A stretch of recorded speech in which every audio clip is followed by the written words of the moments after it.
Bersyukur kepadamu pada malam ini Tuhan. Kau telah menghimpunkan kami dari berbagai tempat. Di tempat ini kami satu dalam Engkau Tuhan. Nah, darah Yesus sudah membuat kami semua menjadi anak-anak Bapa Sorgawi.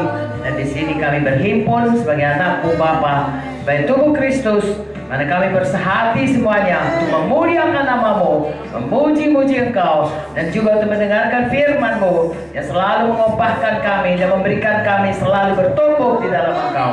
Pada malam yang indah ini Tuhan, hamba-Mu bersyukur kami boleh bersama-sama lagi di sini.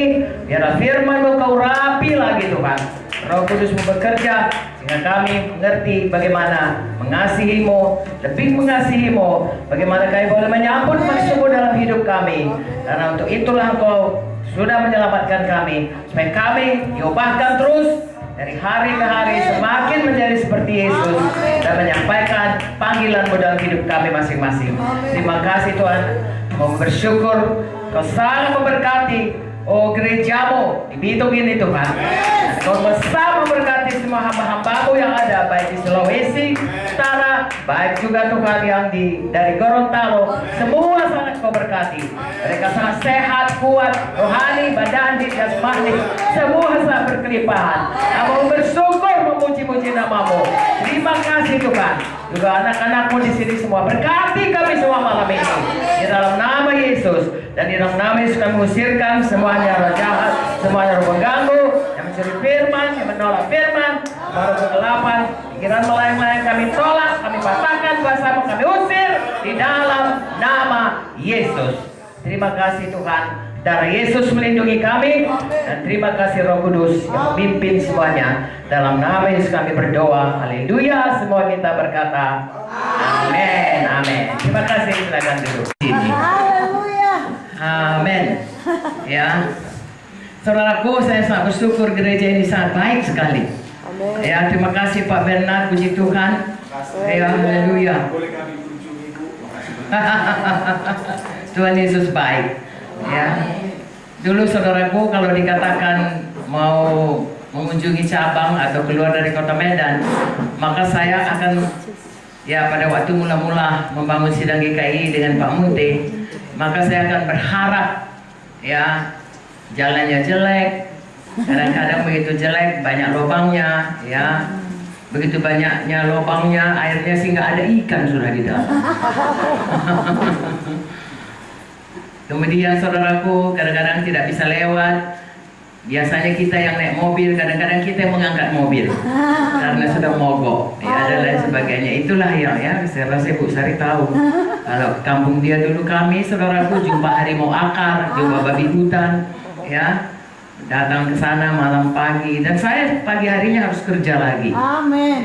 Di rumah sakit umum, saudaraku, saya kerja di bagian anak, baik sebagai dokternya di situ, juga sebagai pengajar. Jadi saudara bisa bayangkan perjuangannya. Dan hari ini saya sangat suka cita. Saya jalan-jalan saudaraku, makan-makan, sampai di gerejanya cantik kali.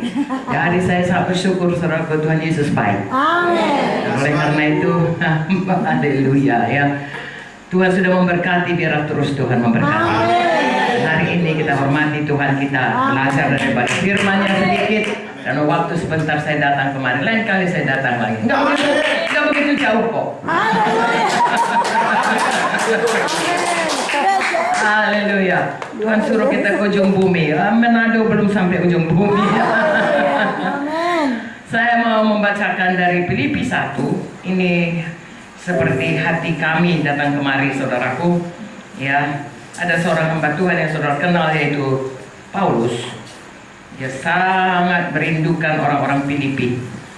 Pada waktu itu dia ada di penjara. Saya memang tidak di penjara, tinggal di Medan.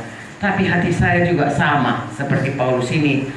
Bagaimana merindukan saudara semua dan bertemu dengan saudara, dan bersyukur saudara semua mengikut Tuhan. Amen. Saya bacakan dari Filipi 1. Kita baca saja langsung ayat 3 sampai ayat 11. Satu paragraf ini Ucapan syukur dan doa. Aku mengucap syukur kepada Allahku setiap kali aku mengingat kamu. Adakah saudara bawa Alkitab? Ada. Nah, saya baca ayat 3, saudara baca ayat 4. Lalu bergantian kita baca. Amin. Kalau saudara suka, mari kita berdiri. Biar kita, kalau saya biar tidak mengantuk. Oke, saya ulangi. Saya baca ayat 3. Aku mengucap syukur kepada Allahku setiap kali aku mengingat kamu.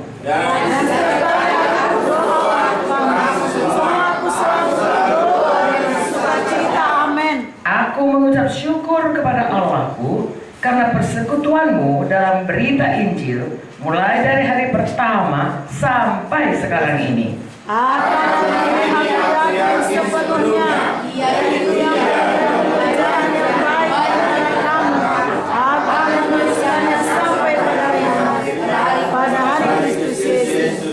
Memang sudahlah sepatutnya aku berpikir demikian akan kamu semua, sebab kamu ada di dalam hatiku. Oleh karena kamu semua turut mendapat bagian dalam kasih karunia yang diberikan kepadaku, baik pada waktu aku dipenjarakan maupun pada waktu aku membela dan meneguhkan berita Injil. Sebab Allah adalah saksiku, betapa aku dengan kasih mesra Kristus merindukan kamu sekalian.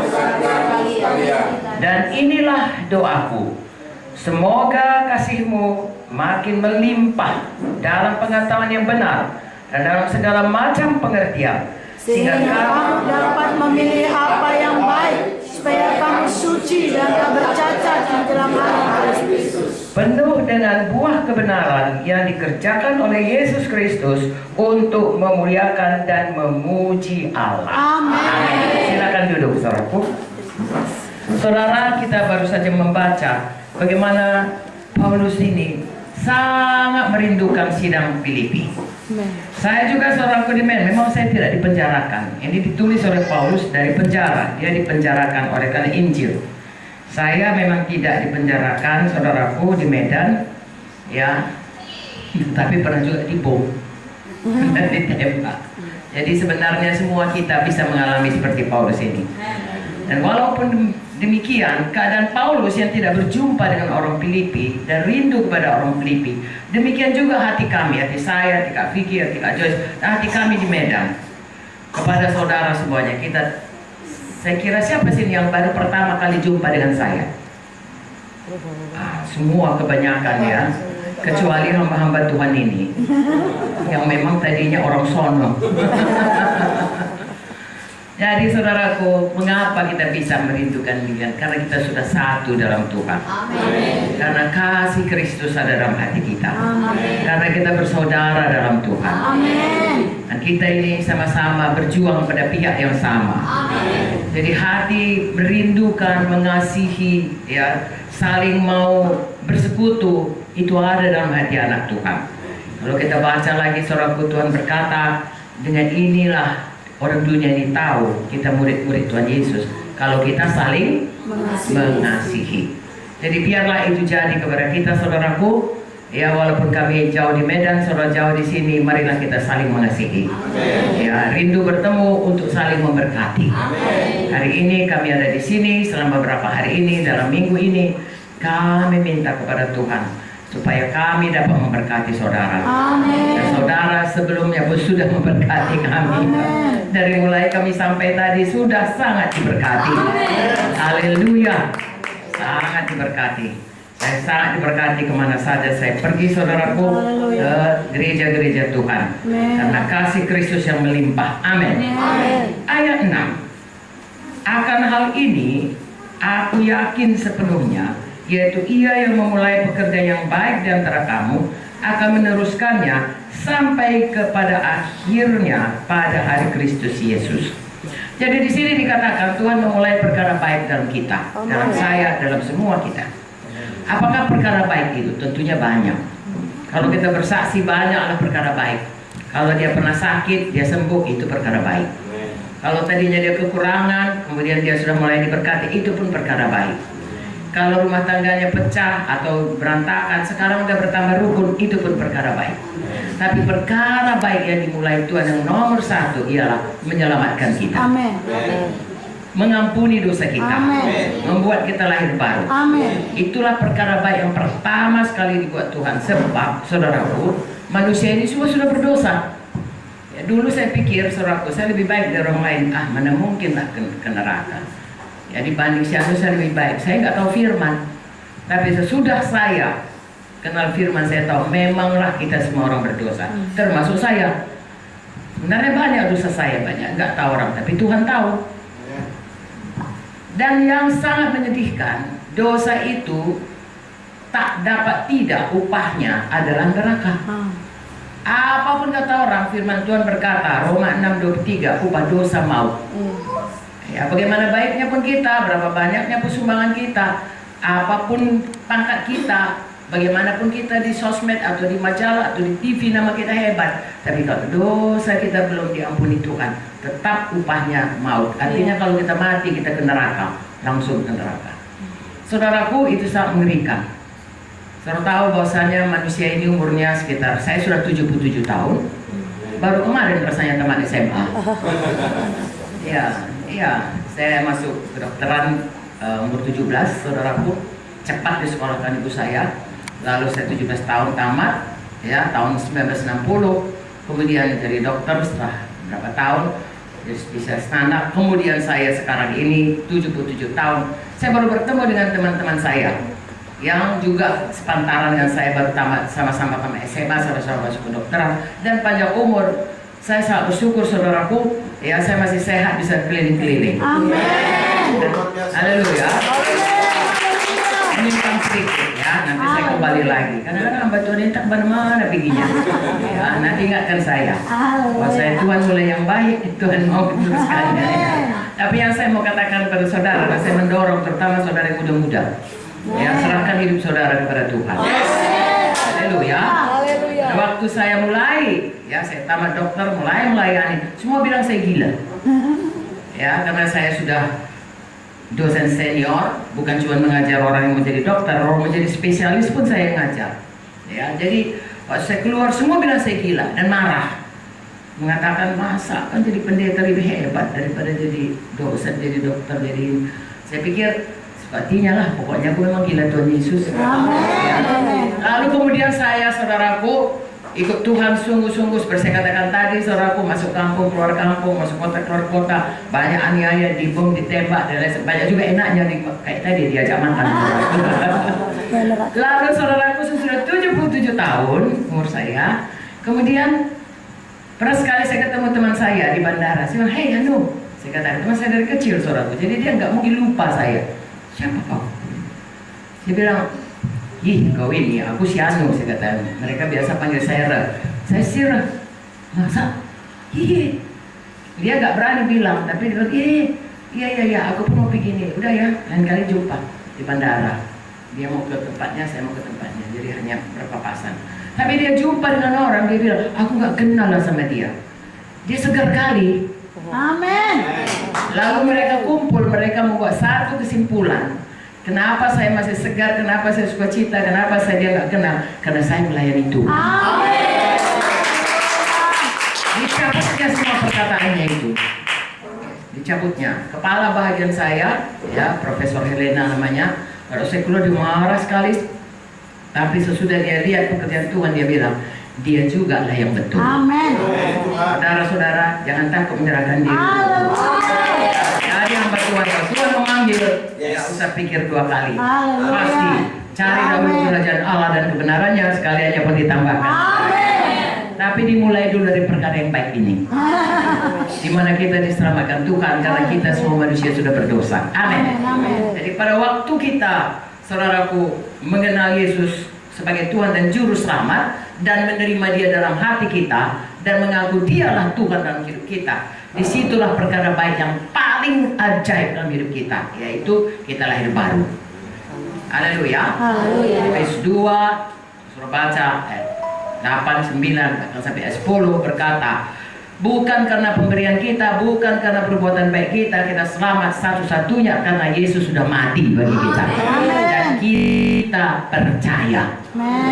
Sebenarnya Yesus mati bagi seluruh dunia ini, tapi hanya yang percaya. Amin. yang mendapat perbuatan baik, yaitu diampuni dosanya, diselamatkan dia, pindah dari neraka jalannya ke jalan ke sorga, pindah dari maut kepada hidup. Itulah perkara yang baik yang paling utama jadi kepada kita. Sebab apa gunanya beroleh seluruh dunia ini kalau jiwa binasa? Tahukah saudara, hidup dunia sebentar aja, seperti saya katakan tadi.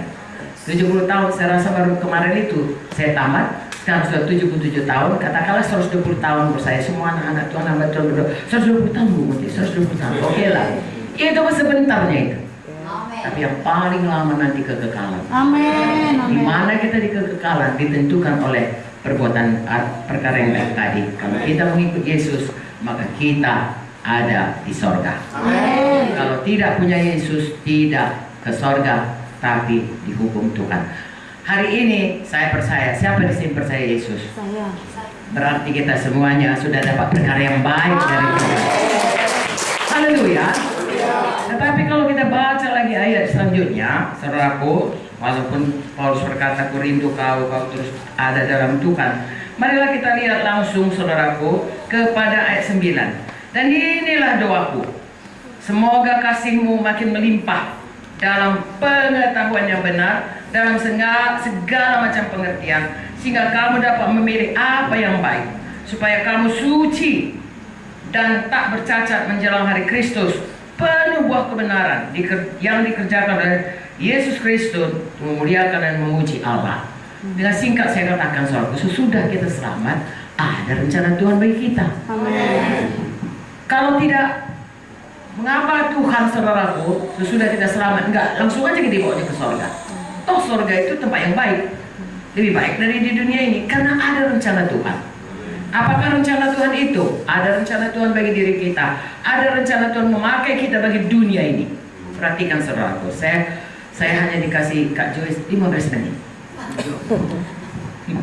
Bukan, saya bilang sama dia 15 menit aku siap, lalu aku sambung ya Joyce.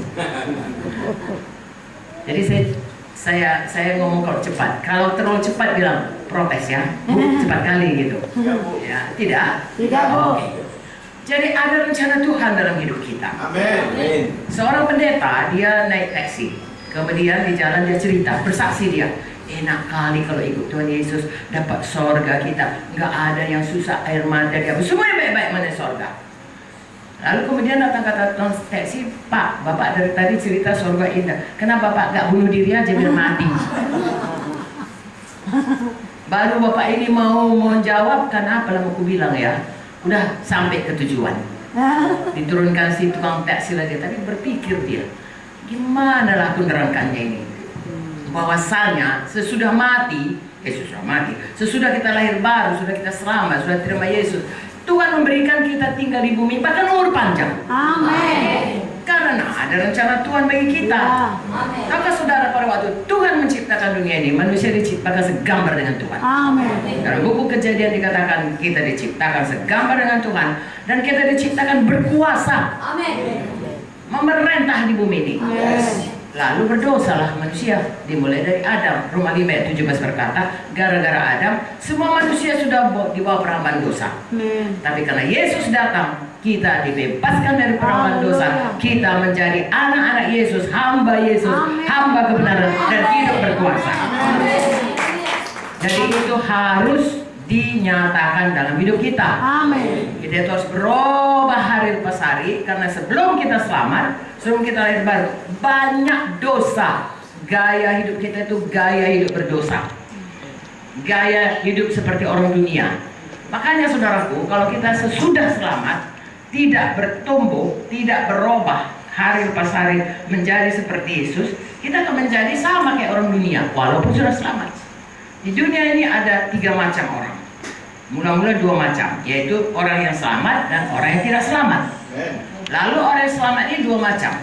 Orang yang tetap hidupnya seperti hidup sebelum dia selamat, dan orang yang berubah hidupnya. Semakin hari, Roma 8 ayat 29 berkata, semakin menjadi seperti Yesus. Mau dipulihkan Tuhan. Pada waktu diciptakan manusia itu segambar dengan dia, lalu dosa menyebabkan mereka rusak gambaran itu, Tuhan mau pulihkan kita kembali, sehingga kita mempunyai sifat seperti Tuhan Yesus. Makanya dikatakan saya dan saudara sesudah selamat mesti berubah tiap hari sayang. Semua kita harus berubah. Ya, kalau tidak orang tidak akan mengenal kita anak Tuhan. Dan Tuhan sendiri pun seperti dikatakan tadi tidak dipermuliakan.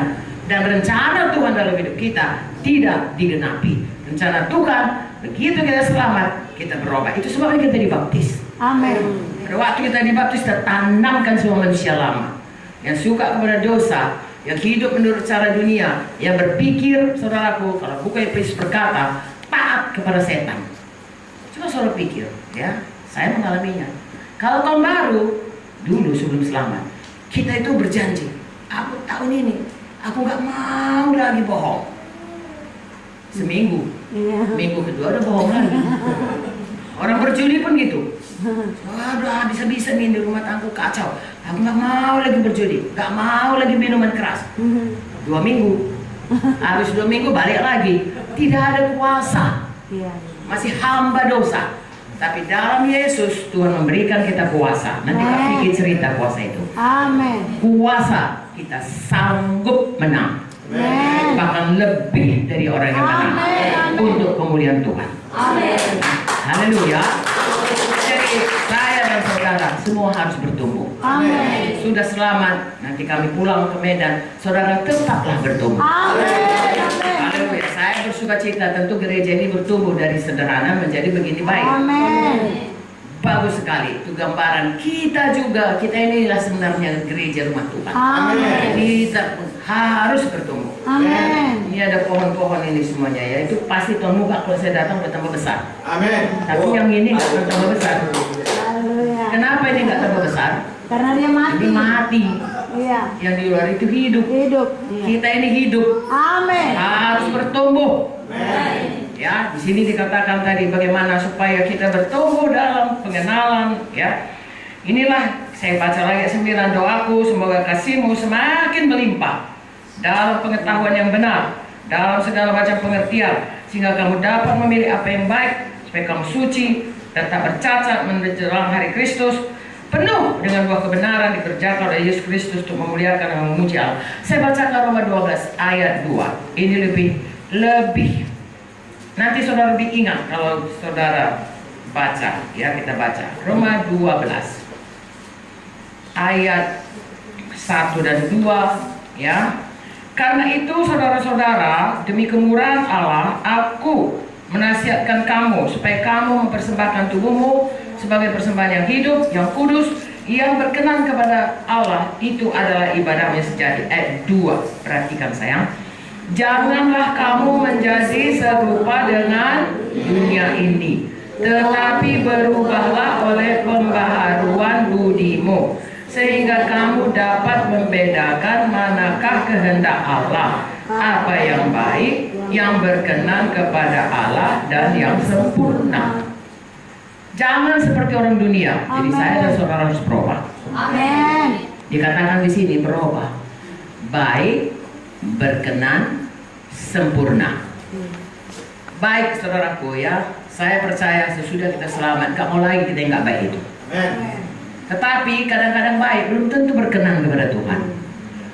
Dan kalaupun berkenan itu harus makin sempurna, makin sempurna. Amin. Dan hidup saya dan saudara, Efesus 2 tadi ayat 10 berkata, kalau sudah selamat harus melakukan perbuatan baik. Bukan perbuatan baik yang menyelamatkan, tapi kalau sudah selamat harus melakukan perbuatan baik. Baik sambung menjadi berkenan, sambung menjadi sempurna. Saya selalu bikin perumpamaannya, misalnya saya kepada Kak Joyce, ya, saya bilang begini, Joyce, tolong dulu Mama. Tentu dia mau. Lalu diambilnya sapu, disapunya kamar. Ya, tapi sebenarnya saya bukan mau itu. Saya mau dia masak. Itu yang berkenan pada saya. Memang baik nyapu itu, tapi bukan itu. Kadang-kadang kita saudaraku bagus suara kita, baiknya kita nyanyi saudaraku, tapi yang berkenan kepada Tuhan supaya kita melayani di worship. Ya, amin. Nah, kita hanya nyanyi baik saja hari Minggu. Saya mengatakan ini untuk memberkati saudara. Amin. Supaya kita semua bertumbuh. Amin. Ada talenta kita, ya Tuhan mau supaya itu dilakukan dan dikerjakan dengan baik. Amin. Kita kerjakanlah itu. Tapi sebenarnya kita kerjakan seturut kehendak kita. Seperti Joyce tadi, sabunya dia suka nyapu, dia nggak suka masak. Kita pun begitu, kita suka nyanyi, tapi nggak jadi praise worship, terlalu berat kita rasa. Misalnya, kita suka melayani, tapi nggak mau jadi PKS. Ya, banyak hal-hal seperti itu. Ini perumpamaan. Dia buat perumpamaan yang ekstrim. Lalu kemudian dia bilang, inilah Jo, saya sebenarnya kan suka kamu itu jangan nyapu, masak. Oh ya, Ma, oh iyalah. Dia berpindah dari yang baik menjadi yang berkenan. Masalah dia. Tapi masak asal siap, masak kata mama nggak suka aja aku masak. Ya sudah, masalah dia. Singsang ini mah. Baik, saya suka masak, tapi satu tidak sempurna. Kerjakan dengan segenap hati. Amin. Seberapa kita sanggup. Misalnya kalau nasi goreng sudah enak lah itu. Tapi besok bisa lebih enak lagi. Amin. Lusa lebih enak lagi. Amin. Bukan tambah Ajinomoto aja, yang lain-lainnya. Ya. Jadi sedemikian rupa sehingga kalau sudah dihidangkan nasi goreng, wah rasanya beginilah sempurnanya, nggak ada lagi satupun celah. Maunya kita begitu melayani Tuhan. Amin. Ya, kita masuk kepada kehendak Tuhan yang baik, lalu kita cari apa sih talenta Tuhan dalam kita. Dan sesudah ada kerjaan dengan segala hati. Lalu kita lihat hari lepas hari, ini main keyboard, ini Pak Bernard nggak langsung gitu pintarnya. Mula-mula do re mi fa sol dulu ya Pak. Belum tahu. Aduh, belum tahu. Nah, tapi kemudian hatinya baik, dia kerjakan yang baik. Ya. Kemudian dia kerjakan yang baik, makin hari makin baik, makin hari makin baik. Mungkin mula-mula dia hanya nyanyi yang biasa, tapi dia tahu dia harus membuat lagu-lagu yang membuat masuk dalam suasana penyembahan. Makin hari, begitulah kita sampai Tuhan Yesus datang. Amin. Sebenarnya sampai kapanpun kita nggak akan pernah sempurna. Yes. Tetapi Tuhan lihat hati kita. Amin. Bagaimana hati kita sangat mengasihi Tuhan, sangat bersungguh-sungguh. 2 Tawarin 16 ayat 9 berkata, mata Tuhan Bertuju. iya mencari di seluruh dunia. Amin. Orang yang bersungguh-sungguh hati terhadap Dia. Untuk apa? Mencurahkan kuasanya. Haleluya. Dan kalau kita memang menjadi pelaku firman, Tuhan bilang mengasihi Tuhan dengan segenap hati, segenap jiwa, kita orang paling berbahagia. Amin. Kalau soal berkat saudaraku, sekalian akan ditambahkan kepada. Amin. Bahkan firman Tuhan dalam Ulangan 28 berkata, berkat itu akan mengejar engkau. Yes. Bukan kita ngejar berkat, kita dikejar berkat. Percayakah saudara itu? Amin. Nah, jadi saya percaya mulai hari ini kita semua bersehati. Amin. Kita sudah selamat, dapat hari yang baik, dan Tuhan berkata Dia akan meneruskannya hari lepas hari. Saya dan saudara hari lepas hari mari bertumbuh di dalam Tuhan. Puji Tuhan, ada Bapak Gembala, ada Ibu Gembala, ada pemimpin-pemimpin yang lain. Dengarkan apa pengajarannya. Dia sudah dipanggil Tuhan jadi pemimpin kita. Mari kita patuhi. Amin saudaraku. Amin. Patuh kepada Tuhan dinyatakan patuh kepada pemimpin. Amin. Kita akan mengasihi Tuhan. Lihat, mengasihi dulu yang dilihat dengan mata. Kalau kita bisa mengasihi lihat mata, baru Tuhan bilang kau bisa mengasihi yang tidak dilihat. Amin. Sayang sama pemimpin, patuh pemimpin. Kita kenakan sayang kepada Tuhan, Ya, patuh kepada Tuhan. amin. Dan Tuhan akan memberkati, menyampaikan rencananya, menjadikan kita orang yang berhasil, orang yang memuliakan Tuhan, orang yang bahagia, orang yang sampai pada rencana Tuhan. Amin. Percayakah saudara? Amin. Oke, angkat tangan saudara. Haleluya. Katakan Tuhan Yesus, saya percaya. Tuhan sudah mulai perkara yang baik di dalam hidup saya, dalam menyelamatkan saya, menjadikan saya anak-anak Bapa di sorga. Sekarang Tuhan, saya akan maju hari lepas hari. Saya akan setia mengikut Engkau di dalam rumah Tuhan, beribadah dan melayani, sehingga hidup saya berubah menjadi baik, berkenan, sempurna, seperti Yesus hari lepas hari. Tolong saya Tuhan, berkati saya Tuhan, pimpin saya Tuhan. Roh Kudus menolong saya selalu, mampukan saya. Saya percaya rencana Tuhan digenapi dalam hidup saya. Dalam nama Yesus, saya berdoa. Amin. Beri kemuliaan kepada Tuhan. Saya percaya saudaraku, saudara tidak pernah tetap sama, tetap bertumbuh. Sekarang saya minta Kak Joyce.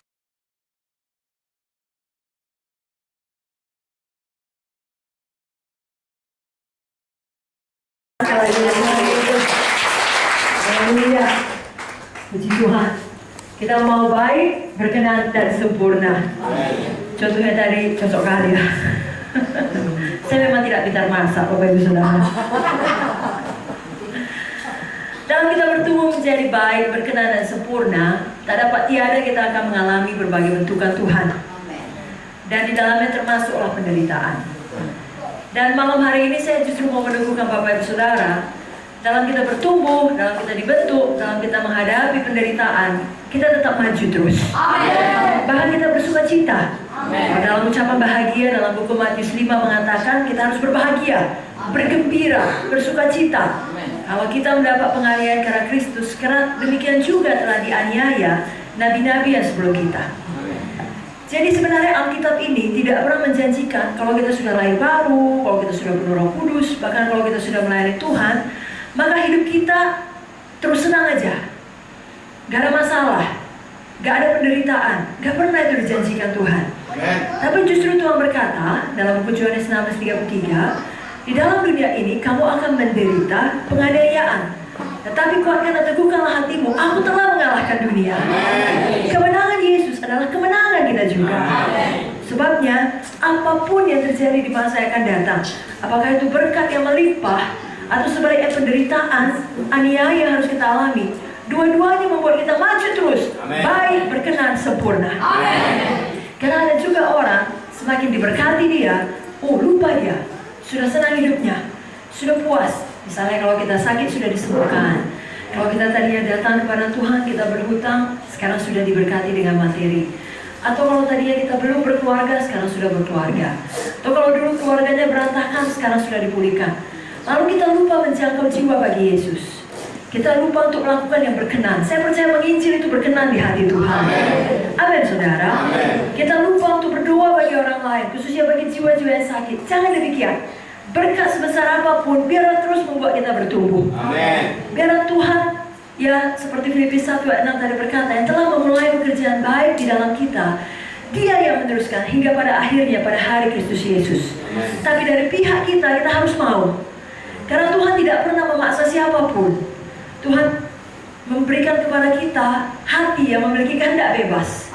Ya, jadi kita yang membuat pilihan. Oh Tuhan, walaupun saya sudah diberkati, saya mau maju terus, saya mau bertumbuh terus sampai pada hari Kristus. Tapi di sisi lain, seperti koin mata uang, kalau cuma satu sisinya, ya uang palsu, tidak laku. Amin, Bapak Ibu Saudara. Baik itu koin, baik itu uang kertas, kalau cuma satu sisinya itu tidak laku. Demikian hidup kekristenan, betul, kita diberkati, kita bebas, kita sembuh, kita beriman. Tapi di sisi lain kita juga harus mengalami penderitaan, mengalami aniaya, bukan karena dosa, tapi justru karena hidup mengikut Tuhan. Alkitab sudah mengatakan dari buku 2 Timotius 3 ayat 12, memang setiap orang yang mau hidup beribadah di dalam Kristus Yesus akan menderita aniaya. Jadi kalau kita mau hidup beribadah dalam Kristus Yesus, pasti menderita aniaya. Dengan kata lain, saya dan saudara sudah punya janji temu dengan aniaya. Sudah punya janji temu dengan penderitaan. Tidak usah dihindari, tidak usah ditakuti, tidak usah diherankan, dan tidak usah bingung kalau itu datang. Sama seperti seluruh umat manusia ini, mau kaya, mau miskin, mau suku apa, mau tinggal di Amerika atau di Indonesia, punya janji temu dengan maut. Tidak ada yang bisa menghindarinya. Daripada satu orang pasti mati. 10 dari 10 orang pun pasti mati. Tidak ada yang tidak mati, kecuali Yesus datang cepat dan menjemput kita kedua kali. Sama halnya dengan penderitaan. Saya dan saudara pasti mengalami penderitaan. Tapi kadang-kala itu kurang banyak diberitakan dalam firman di gereja, karena hal itu menakutkan orang. Dan sayangnya karena itu kurang banyak diberitakan, maksudnya tidak seimbang diberitakan, yang diberitakan hanya berkat, maka ketika penderitaan datang, bisa jadi lebih besar kemungkinannya anak-anak Tuhan memiliki konsep yang salah. Sehingga kalau itu terjadi, mereka marah kepada Tuhan. Mereka menjadi bingung, mereka menjadi kecewa. Ya, mereka mengepalkan tangan mereka, berkata, mengapa Tuhan izinkan terjadi? Bukankah saya sudah melayani Dia? Bukankah saya sudah setia? Bukankah saya sudah patuh? Kok justru ini yang saya apa alasannya? Kenapa? Karena tidak pernah diajarkan bahwa penderitaan juga adalah bagian hidup dari kekristenan. Ya, tidak bisa hanya mau ini, tidak mau itu. Semua harus dua-dua kita alami dengan seimbang, saudaraku. Dan itu perlu untuk membuat kita bertumbuh. Amin. Tapi Alkitab sudah menjanjikan bahwa semua mendatangkan kebaikan bagi kita. Izinkan saya membaca dari Roma 8 ayat 28. Kita tahu sekarang bahwa Allah turut bekerja dalam segala sesuatu. Mari katakan segala sesuatu. Ya, segala sesuatu itu berkat, juga penderitaan. Amin, saudara. Segala sesuatu termasuk dalamnya yang baik dan juga yang buruk. Sekali lagi, Allah turut bekerja dalam segala sesuatu. Amin. Untuk apa? Untuk mendatangkan kebaikan. Mari katakan lagi, kebaikan. Bagi mereka yang mengasihi Dia, yaitu bagi mereka yang terpanggil sesuai dengan rencana Allah. Berapa banyak di sini mengasihi Tuhan? Mari angkat tangannya. Katakan amin. Sebabnya segala sesuatu akan bekerja mendatangkan kebaikan bagi kita. Sepanjang sekali lagi kita memilih untuk mau, tidak menyerah, tidak meninggalkan Tuhan. Bapak Ibu Saudara, selain tentunya Tuhan Yesus telah datang bersama kita, dan Tuhan Yesus pun menderita, ya. Bahkan tidak ada orang lebih menderita daripada Yesus, dan Dia menderita karena Dia patuh pada kehendak Bapa. Dia tahu betul apa yang harus dia alami, dan itu sangat berat. Di Taman Getsemani Dia berlutut dan berdoa sampai 3 kali. Apakah doanya? Ya Bapa, kalau boleh, lalukanlah cawan ini daripadaku. Tapi bukan kehendakku jadi, kehendakmu jadi. Dan dikatakan peluhnya sampai menjadi darah. Dalam ilmu medis, kadang-kala katanya kalau orang dalam stres tingkat yang sangat tinggi, peluhnya, keringatnya bisa menjadi darah. Jadi berat sama Tuhan Yesus harus berangkat ke Golgota. Tapi Dia lakukan karena Dia tahu kehendak Bapa. Rupanya mematuhi Tuhan mendatangkan penderitaan. Nah, karena kalau orang tidak tahu konsep itu, sebabnya banyak orang dengan mudah menuduh, mendakwa. Jika seorang di dalam penderitaan, maka yang lain bukan yang mengasihi, bukan yang menolong, bukan yang mendoakan, tapi mudah saja membuat terunjuk, apa dosamu? Kita tidak mau demikian. Karena kita mengerti bahwa saya tidak selamanya orang menderita karena dosanya. Bisa jadi dia menderita sama seperti Yesus karena patuh pada kehendak Bapa. Amin. Dan selain daripada Tuhan Yesus yang tentunya paling sangat menderita, ada juga tokoh dalam Alkitab yang menderita karena dia patuh, namanya Yusuf. Kita tahu dari kisah Yusuf, justru karena kepatuhannya lah sejak masa mudanya, dia masuk dari satu penderitaan kepada penderitaan berikutnya, kepada penderitaan berikutnya, kepada penderitaan berikutnya. Pertama sekali dia patuh kepada bapaknya. Dia memang anak yang spesial bagi bapaknya. Semua abang-abangnya disuruh boleh kerja di ladang, tetapi dia tinggal di rumah. Lalu kemudian bapaknya berkata, maaf. Coba kamu lihat abang-abangmu yang sangat hormat Pak Yusuf. Kamu cari dulu itu, pergi kamu ke Sikem. Sampai dia di Sikem, tidak ada abang-abangnya. Sudah patuh tidak? Sudah cukup. Dia bisa pulang ke rumah dan bilang, Papa, abang-abang tidak ada di Sikem, jadi saya pulang. Justru karena kepatuhannya, seperti yang dikatakan Alkitab, kalau ada orang memaksamu berjalan 1 mil, berjalan bersama dengan dia 2 mil. Kalau dia menampar pipimu yang satu, berikanlah kepada juga pipimu yang lain.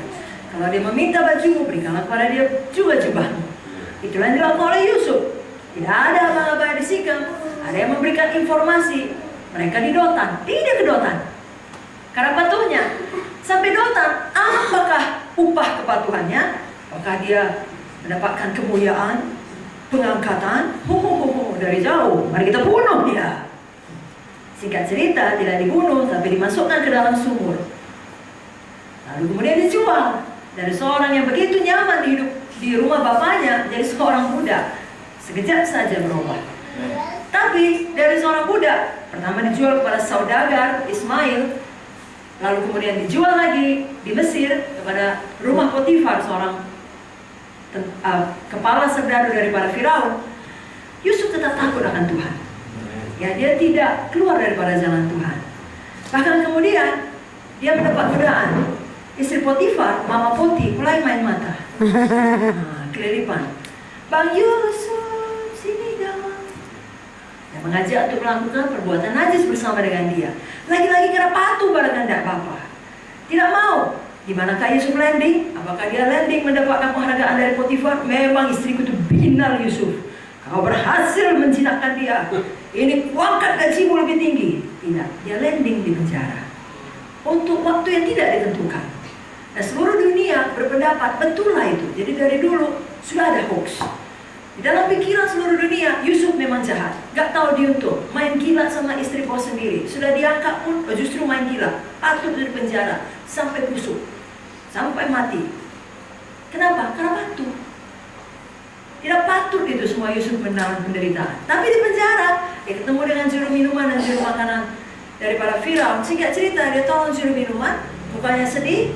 Dia tanya ada apa. Juru minuman memberitahukan mengenai mimpinya. Dia artikan dan mengatakan 3 hari lagi kau akan kembali kepada posisimu. Betul terjadi seperti mimpi itu. Dan Yusuf berpesan, meminta tolong, memohon dengan amat sangat, ingatlah aku kalau nanti kau keluar. Tidak diingatnya. Sudah pernah melayani, berkorban bagi orang, tidak ada yang mengingat kebaikan saudara. Welcome to the club. Amin. Semua hamba Tuhan harus mengalami penderitaan. Tetapi walau juru minuman Firaun tidak mengingat Yusuf, Tuhan mengingat Yusuf. Amin. Jadi di dalam penderitaan dan semua hal yang kita alami itu membentuk Ya, kita Tuhan. baik berkenan sempurna. Tuhan tidak pernah melupakan kita. Amin. Malam ini izinkan saya bicara mengenai hidup Yusuf. Ada beberapa kebaikan dari penderitaan yang dia alami dan juga yang akan kita alami atau sedang kita alami. Yang pertama, penderitaan kita bila kita merespon dengan benar. Sekali lagi, bila kita merespon dengan benar. Iya. Amin, Bapak Ibu Saudara. Amin. Akan membawa kita kepada kesempatan yang lebih baik. Amin. Kita lompat kepada seorang yang bernama Paulus. Alkitab ini, khususnya Perjanjian Baru, ditulis banyak oleh Rasul Paulus. Bahkan lebih daripada setengah Perjanjian Baru merupakan tulisan Rasul Paulus.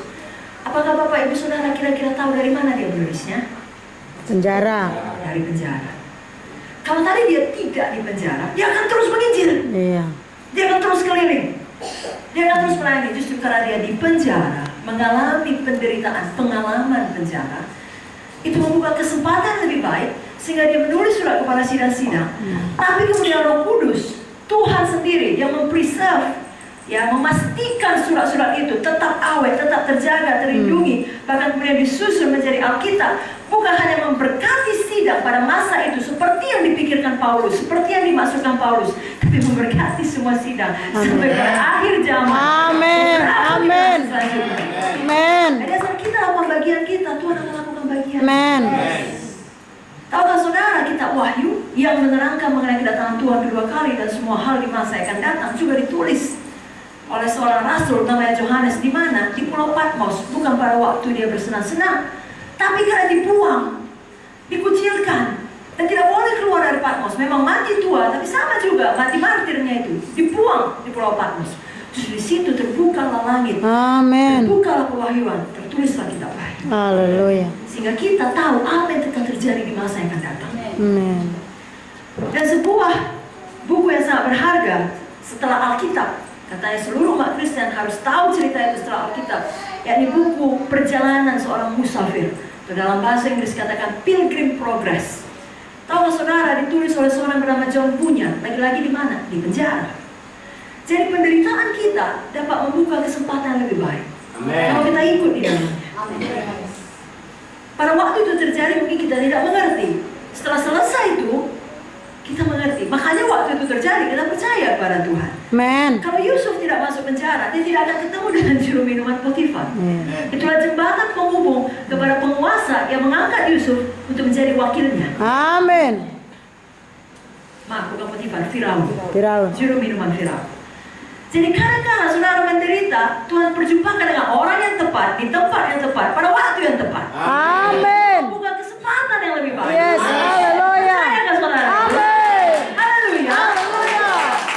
Saudara, di dalam penderitaan, biar ini menguatkan saudara. Bagi saudara yang belum dalam penderitaan, saya tidak khawatir. Tuhan selalu punya cara untuk membentuk kita. Kita semua punya janji temu dengan penderitaan. Haleluya. Tapi saya berdoa ketika itu datang, Roh Kudus mengingatkan akan firman pada malam ini, lalu saudara maju terus dan menang. Amin. Yang kedua, penderitaan kita mempersiapkan kita untuk panggilan kita. Kalau Yusuf terus dibesarkan di dalam rumah ayahnya yang nyaman, sedangkan Tuhan sejak muda telah menaruhkan mimpi di dalam hatinya, itulah panggilan Tuhan, bahwa dia harus menjadi penguasa. Dia tidak akan punya karakter yang cukup tangguh Yeah. Cukup kuat untuk menjadi Yes. penguasa. Amin. Karena kalau kelak dia menjadi penguasa, bahkan pada waktu dunia dilanda kelaparan, bukan hanya Mesir, seluruh dunia dilanda kelaparan, akan tentunya banyak masalah yang timbul. Dia tidak mampu menjawab itu semua, karena dia selalu hidup nyaman. Dia tidak tahu masalah. Sama seperti kalau orang kaya zaman sekarang, mana tahu masalah rakyat kecil. Kecuali dia keluar daripada zona nyaman dan hidup sebagai salah satu rakyat. Lalu dia mengerti apa yang harus dihadapi, tapi dengan apa yang sudah dipersiapkan sebelumnya kepada dia, dia tahu menjawab masalah tersebut. Itulah terjadi dalam hidup Yusuf. Saudaraku, sejak muda dia mendapatkan mimpi itu. Saudara mungkin sejak awal saudara selamat, Tuhan telah mulai pekerjaan baik. Filipi 1 ayat 6. Saudara tahu betul Tuhan punya panggilan besar dalam hidup saudara. Lalu kemudian mengalami banyak penderitaan, jangan bilang salahnya itu. Gak betulnya itu. Kalau memang Tuhan memilih aku, kenapa ini semua terjadi? Justru karena Tuhan mau mempersiapkan karakter kita. Amin. Supaya kita seimbang, dapat dipercaya di dalam Amin. panggilan itu, saudara. Tapi sekali lagi, ketika bentukan itu datang, ketika penderitaan itu datang, kita membuat pilihan. Kalau orang Barat berkata, better or bitter. Better itu menjadi lebih baik, bitter itu menjadi lebih pahit, lebih marah. Saya bilang tadi, kenapa Tuhan? Nah, itu pilihan kita. Mari kita menjadi better. Amen. Sama seperti Yusuf dikatakan tadi, ketika dia patuh kepada bapaknya, dia melanjutkan ke Dotan, justru masuk ke dalam sumur. Sebenarnya pada waktu Potifar istrinya menggoda Yusuf, dia bisa bilang, Tuhan sudah kucoba caramu, sudah kucoba jalanmu, kucoba jalan kepatuhan, membuatku landing sebagai budak. Sekarang Tuhan, aku bukan lagi salah satu orang Ibrani, ya. Aku sudah ada di negeri orang. Aku harus hidup terhukum orang. Bukan hanya aku mau berdosa, tapi kan dia bosku, aku terpaksa. Nah, banyak orang seperti itu. Tapi Yusuf tidak. Lalu setelah dia masuk dalam penjara pun, dia tidak ada meninggalkan Tuhan. Makanya tidak pernah tertulis di dalam Alkitab Yusuf mempertanyakan Tuhan, Yusuf menjadi marah, Yusuf menjadi pahit hati. Yusuf tidak ada mengeluarkan perkataan-perkataan yang jahat. Itu sebabnya Yusuf seringkali digambarkan para teologian sebagai gambaran daripada juru selamat. Karena Tuhan Yesus juga ketika mengalami penderitaan, dia tidak pernah mengeluh dan tidak pernah membalas. Saya bacakan teladan Tuhan Yesus dalam 1 Petrus 2 ayat 23. Ketika ia dicaci maki, ia tidak membalas dengan mencaci maki. Ketika ia menderita, ia tidak mengancam, tapi ia menyerahkannya kepada Dia yang menghakimi dengan adil. Amin. Jadi kalau nanti saudara dicaci maki, jangan balas. Kalau saudara menderita, jangan mengancam. Nanti saudara menyerahkan kepada siapa? Kepada Bapa di sorga. Kenapa? Karena hanya Bapa lah hakim, bukan saya, bukan saudara. Bapa tugasnya kelak akan menghakimi seluruh dunia. Kita tugas kita mengasihi. Amin, saudaraku. Lalu apa lagi yang dilakukan Tuhan Yesus ketika dia dianiaya? Yesaya 53 ayat 7. Dia dianiaya, tapi dia membiarkan diri ditindas dan tidak membuka mulutnya. Dibiarkannya dirinya ditindas dan tidak membuka mulutnya, seperti anak domba yang dibawa ke pembantaian, seperti induk domba yang keluar di depan orang-orang yang menggunting bulunya. Ia tidak membuka mulutnya. Banyak hamba Tuhan yang sudah dewasa rohani tahu kalau dia masuk dalam penderitaan, dalam kehendak Tuhan, dia tidak buka mulut. Kalau banyak hoax berseliweran, dia tidak buka mulut. Adakah Yusuf sibuk membuka mulut? Tidak. Sebabnya jangan heran kalau hamba-hamba Tuhan tidak mau buka mulut. Yesus pun tidak buka mulut. Amin. Karena siapa kita akan nampak dari apa yang kita ucapkan. Alkitab berkata, perkataan yang keluar dari mulut kita berasal daripada hati kita. Haleluya. Tuhan Yesus dalam keadaan yang paling berat, dia tidak mengeluarkan kata-kata jahat. Hanya pada waktu saat dia berpisah dengan Bapa, Yesus tidak tahan lagi, maka dari atas kayu salib dia berkata, Eli, Eli, lama sabachthani. Bapa, mengapa kau tinggalkan aku? Karena saudara, bisa jadi saudara sangat menderita, saudara tidak berkata apa-apa, tapi ada satu momen di mana kemudian akhirnya saudara mengeluarkan perkataan, dan saudara berpikir orang akan mengerti penderitaan itu. Tidak ada yang mengerti. Sama seperti Yesus ketika dia berkata, Eli, Eli, lama sabachthani. Tidak ada orang, betulnya dia anak Allah. Misalnya, pas waktu dia pas mengucapkan itu, dia sedang memanggil Bapa. Saudara tahu orang lagi salah mengerti. Apa kata orang? Dia memanggil Elia. Yuk kita lihat, yuk. Apa nanti Elia datang menyelamatkan dia? Jadi anak-anak Tuhan, kalau disalah mengerti, maju tulisan. Haleluya. Yesus lebih dahulu mengalaminya. Amen. Tahukah saudara apa berkata Yesus mengenai semua orang itu? Ya Bapa, dalam Lukas 23:34, ya Bapa, ampunilah mereka, sebab mereka tidak tahu apa yang mereka berbuat. Nah, kalaupun ada orang dengan sengaja membuat saudara menderita karena saudara mengikut Yesus, kalau mereka memang belum mengerti, saudara berdoa seperti Yesus, ya Bapa, Amin. ampunilah mereka belum selamat, keluarga saya ini belum selamat, orang tua saya ini belum selamat, pasangan saya ini belum selamat, anak saya ini belum selamat. Mereka tidak tahu apa yang mereka berbuat. Tapi sebaliknya, kalau itu datang dari sesama anak Tuhan yang memang iri hati seperti saudara-saudara Yusuf, dengan sengaja mau membunuh Yusuf, dengan sengaja mau menghancurkan Yusuf, saudara tidak usah ganti doa saudara, tetap katakan, ya Bapa, ampunilah mereka, karena mereka tahu betul yang mereka berbuat. Tapi intinya, ampunilah mereka. Amin. Katakan amin. Amin. Sekali lagi, kenapa? Karena itu membentuk kita menjadi dewasa rohani, lebih dewasa rohani, dalam arti kata lebih seperti Yesus. Amin. Wah roh dihasilkan di dalam kita. Saudaraku, biasanya saudara tidak bertambah di dalam wah roh, tidak bertumbuh dalam wah roh ketika saudara diberkati. Kalau kita mau jujur ya, biasanya pada umumnya saudara akan bertumbuh di dalam wah roh ketika saudara mengalami dapur api kesengsaraan. Ya, amin. Berkata disitulah kita dimurnikan. Sama seperti emas, kalau dia tidak 24 karat, dia dilebur dalam api. Maka kalau dia 16 karat, maka sisanya yang lain, semua sanga, semua kotoran, semua yang bukan emas akan naik ke atas. Impurities ya, itu akan naik ke atas, akan ketahuan. Di mana? Di dalam dapur api kesengsaraan. Lalu kalau kita mau, kita izinkan Roh Kudus membuang itu, lalu dihasilkan buah roh dalam kita. Lalu mempersiapkan kita untuk panggilan kita yang besar tersebut. Amen. Ya, atau dalam perjanjian lama, mimpi Yusuf yang besar tersebut. Dituliskan dalam Mazmur 105 ayat 17, diutusnya seorang mendahului mereka, Yusuf yang dijual menjadi budak. Ayat 18 Mazmur 105, mereka mengimpit kakinya dengan belenggu, lehernya masuk ke dalam besi. Tapi dalam salah satu terjemahan bahasa Inggris dikatakan, his soul came into iron, iron entered his soul. Besi masuk ke dalam jiwanya, jiwanya menjadi teguh seperti besi. Jadi bukan leher, jiwanya menjadi teguh seperti besi. Bukan besi, bukan jiwanya saja masuk ke dalam besi, besi masuk dalam jiwanya. Dalam arti kata, jiwanya menjadi teguh seperti besi. Tidak ada yang dapat menghentikan dia, tidak ada yang menggoyahkan dia. Unstoppable.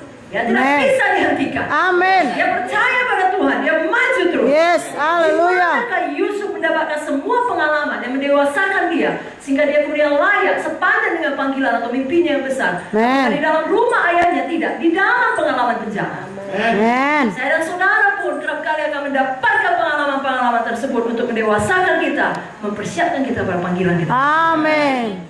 Jadi biarlah kita mau penderitaan itu membentuk kita. Amen. Ya, bapak saya kekasih, kakak-kakak saya kekasih. Saya percaya, katakanlah 10 tahun atau 20 tahun yang lalu sebelum diutus ke tempat kita masing-masing, kita tidak selembut ini. Haleluya. Kita tidak serendah hati ini. Haleluya. Ya. Kita mungkin punya banyak tuduhan atau tuntutan kepada Ibu Munte. Ya seharusnya Ibu Munte begitu, atau kalau Bapak Munte masih hidup, Bapak Munte seharusnya begini, begitu. Tapi setelah kita 10 tahun kemudian, atau katakanlah puluhan tahun, 20 tahun, 2 dekade demikian, kita sendiri mulai mengalami apa yang mereka alami. Amin. Lalu kita jadi lebih mengerti hati. Amin. Haleluya. Kenapa? Melalui penderitaan. Amin. Ya, jadi puji Tuhan untuk penderitaan yang mendewasakan kita. Haleluya. Seperti Yusuf pada waktu Tuhan diangkat Tuhan tinggi, saya percaya semua bapak, ibu, bapak, kakak diangkat Tuhan tinggi. Haleluya. Yang ketiga, masih mau yang ketiga? Amin. Sedikit lagi. Penderitaan kita akan justru menjadi kesempatan membuktikan integritas kita. Amin. Kalau Yusuf ya tidak pernah mendapatkan penderitaan, bagaimana dia? Terima kasih. Thank you. Bagaimana dia digoda oleh istri Potifar, lalu kemudian dia menolaknya? Orang-orang tidak akan pernah tahu bahwasanya Yusuf orang yang kudus. Betul? Kalau Yusuf tidak pernah dijual dan menjadi budak dan tetap bertahan mengikut Tuhan, orang-orang tidak akan pernah mengenal Yusuf sebagai seorang yang tangguh. Ya. Dia akan dikenal sebagai anak manja, pemimpi, bermulut besar. Justru penderitaan itu membuktikan siapa dia sebenarnya. Amin. Sama seperti spons, banyak orang salah mengerti mengenai saudara sampai saudara melalui dapur api penderitaan. Lalu orang tahu, oh sebenarnya dia begini. Jadi itu jadi kesempatan bagi dunia untuk melihat Yesus di dalam saudara. Amin. Ya kalau spons, katakanlah spons itu warna kuning ya, untuk mandi biasanya banyak spons-spons berwarna-warni. Kita beli yang warna kuning, lalu kita masukkan air putih, kita biarkan dia menyerap aqua tersebut, kita diamkan sesaat. Tapi satu spons lagi, yang kuning juga, kita buat menyerap air Coca-Cola. Tapi kita diamkan sesaat, sekilas nampaknya dua-dua sama. Sama-sama ke gereja, sama-sama beribadah, sama-sama melayani. Tapi kapan tekanan datang? Tekan kuat-kuat spons tadi. Kalau memang isinya air putih, akan keluar air putih. Amin. Tak akan keluar teh, tak akan keluar kopi. Sebaliknya kalau tadi isinya Coca-Cola, saudara buat bagaimanapun tak bisa keluar air putih. Itu sebabnya, mulai dari sekarang isi hati kita dengan firman. Amin. Tekanan datang, penderitaan datang, itu hanya menjadi kesempatan untuk menunjukkan kita orang-orang yang mengasihi Tuhan. Amin. Haleluya. Orang berkata, aku ini sebenarnya orang yang sabar. Tapi karena ditekan seperti itu, maka aku marah. Makanya aku ngamuk. Kalau aku nggak digituin, tanya pernah aku ngamuk. Tanya pernah ada cara keluar kotor atau keluar jahat. Orang baiknya aku, itu tidak betul. Memangnya dia pemarah. Haleluya. Nah, ada kekotoran. Lalu Haleluya. ketika ada kesempatan mengeluarkannya, ditekan dia keluar yang kotor. Haleluya, betul. Tapi itu ada baiknya, sehingga kalau saudara mau rendah hati, saudara mengakui, kupikirnya aku setia, rupanya enggak. Kupikirnya aku jujur, rupanya penipu juga. Misalnya begini saudaraku ya, pulang kita dari ibadah ini, tiba-tiba ada uang 400.000 di situ. Nah, apakah yang kita lakukan? Apakah kita langsung nyanyi, ku nyanyi haleluya? Tuhan memimpin langkah-langkah orang benar. Dari kebetulan di dalam hidup ini betul-betul berkat tercurah. Atau sebaliknya, itu kita berikan kepada Bapak Pendeta Bernard dan berkata, Pak, ini ada yang tinggal uangnya. Bapak umumkan, nah, siapa yang kehilangan? Amen. Jadi baik itu godaan, baik itu penderitaan, apapun caranya, jenisnya, itu justru membuktikan siapa kita sebenarnya. Amin. Dunia akan melihat siapa kita di dalam. Dan sekali lagi kalau ternyata yang keluar tidak baik, mari kita rendah hati dan mari kita bertobat. Haleluya. Amin saudaraku. Haleluya. Yang mau rendah hati dan bertobat, katakan amin. Amin. Biar penderitaan kita membuktikan karakter kita yang baik. Amin. Itu sebabnya jangan sibuk kali membangun reputasi. Karena kalau hanya membangun reputasi, tidak selamanya itu betul. Banyak orang bangun reputasi supaya dilihat orang baik saja. Kalau karakter baik, reputasi biasanya Ya, baik. benar. Amin. Tapi kalau reputasi baik, tidak belum tentu Karakter. Amin. Tapi kadang-kala bagi orang yang panggilannya khusus bisa jadi reputasinya buruk, seperti Yusuf ketika dalam bentukan dalam penjara, tapi karakternya baik. Amin. Seluruh dunia salah mengerti. Jadi yang paling perlu apa kata Tuhan? Ya, amin. Reputasi itu apa kata orang? Tapi karakter apa kata Tuhan? Amin. Jadi itulah yang kita kejar. Yakni karakter atau kejujuran, ketulusan, ya. Atau dikatakan integritas kita, Iya. komitmen kita. Biarlah situasi boleh berubah, integritas kita tidak berubah. Amin. Komitmen kita kepada Tuhan tidak berubah. Amin. Dan kata lain di saat susah, di saat sedih, ya kalau anak-anak saya di Medan bilang sebelum menikah atau sesudah menikah, sebelum bekerja atau sudah bekerja, tetap Yesus nomor satu. Ada amin? Amin. Sebabnya sekali lagi kalau Roh Kudus menegur kita ada hal-hal yang dimana kita harus bertobat, mari segera kita bertobat. Karena tak dapat tiada, sama seperti kita punya janji temu dengan penderitaan. Suatu saat semua yang tidak baik di dalam ini tak dapat tiada, suatu hari akan ketahuan. Haleluya. Akan keluar juga. Betapa baiknya pun kita pura-pura. Saudara bilang enggak, saya rapi menutupinya, enggak ada yang tahu. Saudaraku, kalau pun nggak ketahuan di dunia ini, sampai di nisan kita, di batu nisan kita pun ditulis orang paling baik sedunia. Tapi kalau pasti akan ketahuan. Dan kalau ketahuan nanti di kekekalan itu sangat memalukan. Ya nanti dipikir orang kita lah paling hebat di dunia, rupanya enggak. Bagus di dunia dipikir orang kita nggak ada apa-apa. Di sorga Tuhan bukakan kebenarannya. Amin.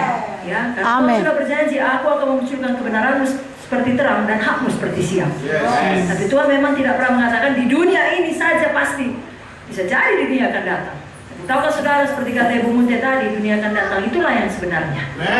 Karena 120 tahun di dunia ini adalah seperti setitik saja di panjangnya garis kekekalan. Haleluya. Itulah yang harus kita kejar. Amin. Amin, saudaraku. Amin. Yang keempat, penderitaan yang kita alami justru membuat kita semakin menyadari Tuhan tidak pernah meninggalkan kita. Amin. Tahukah saudara, kerap kali kalau kita jujur, pada waktu penderitaan lah kita menyadari Tuhan itu sangat dekat. Amin. Pada waktu kita sibuk, kita apa-apa, kita kadang-kadang bisa ya rutinitas saja, terutama kalau udah hamba Tuhan melayani. Ini pada waktu kita harus berhenti melayani, mungkin karena sakit, mungkin harus menghadapi operasi atau apa saja.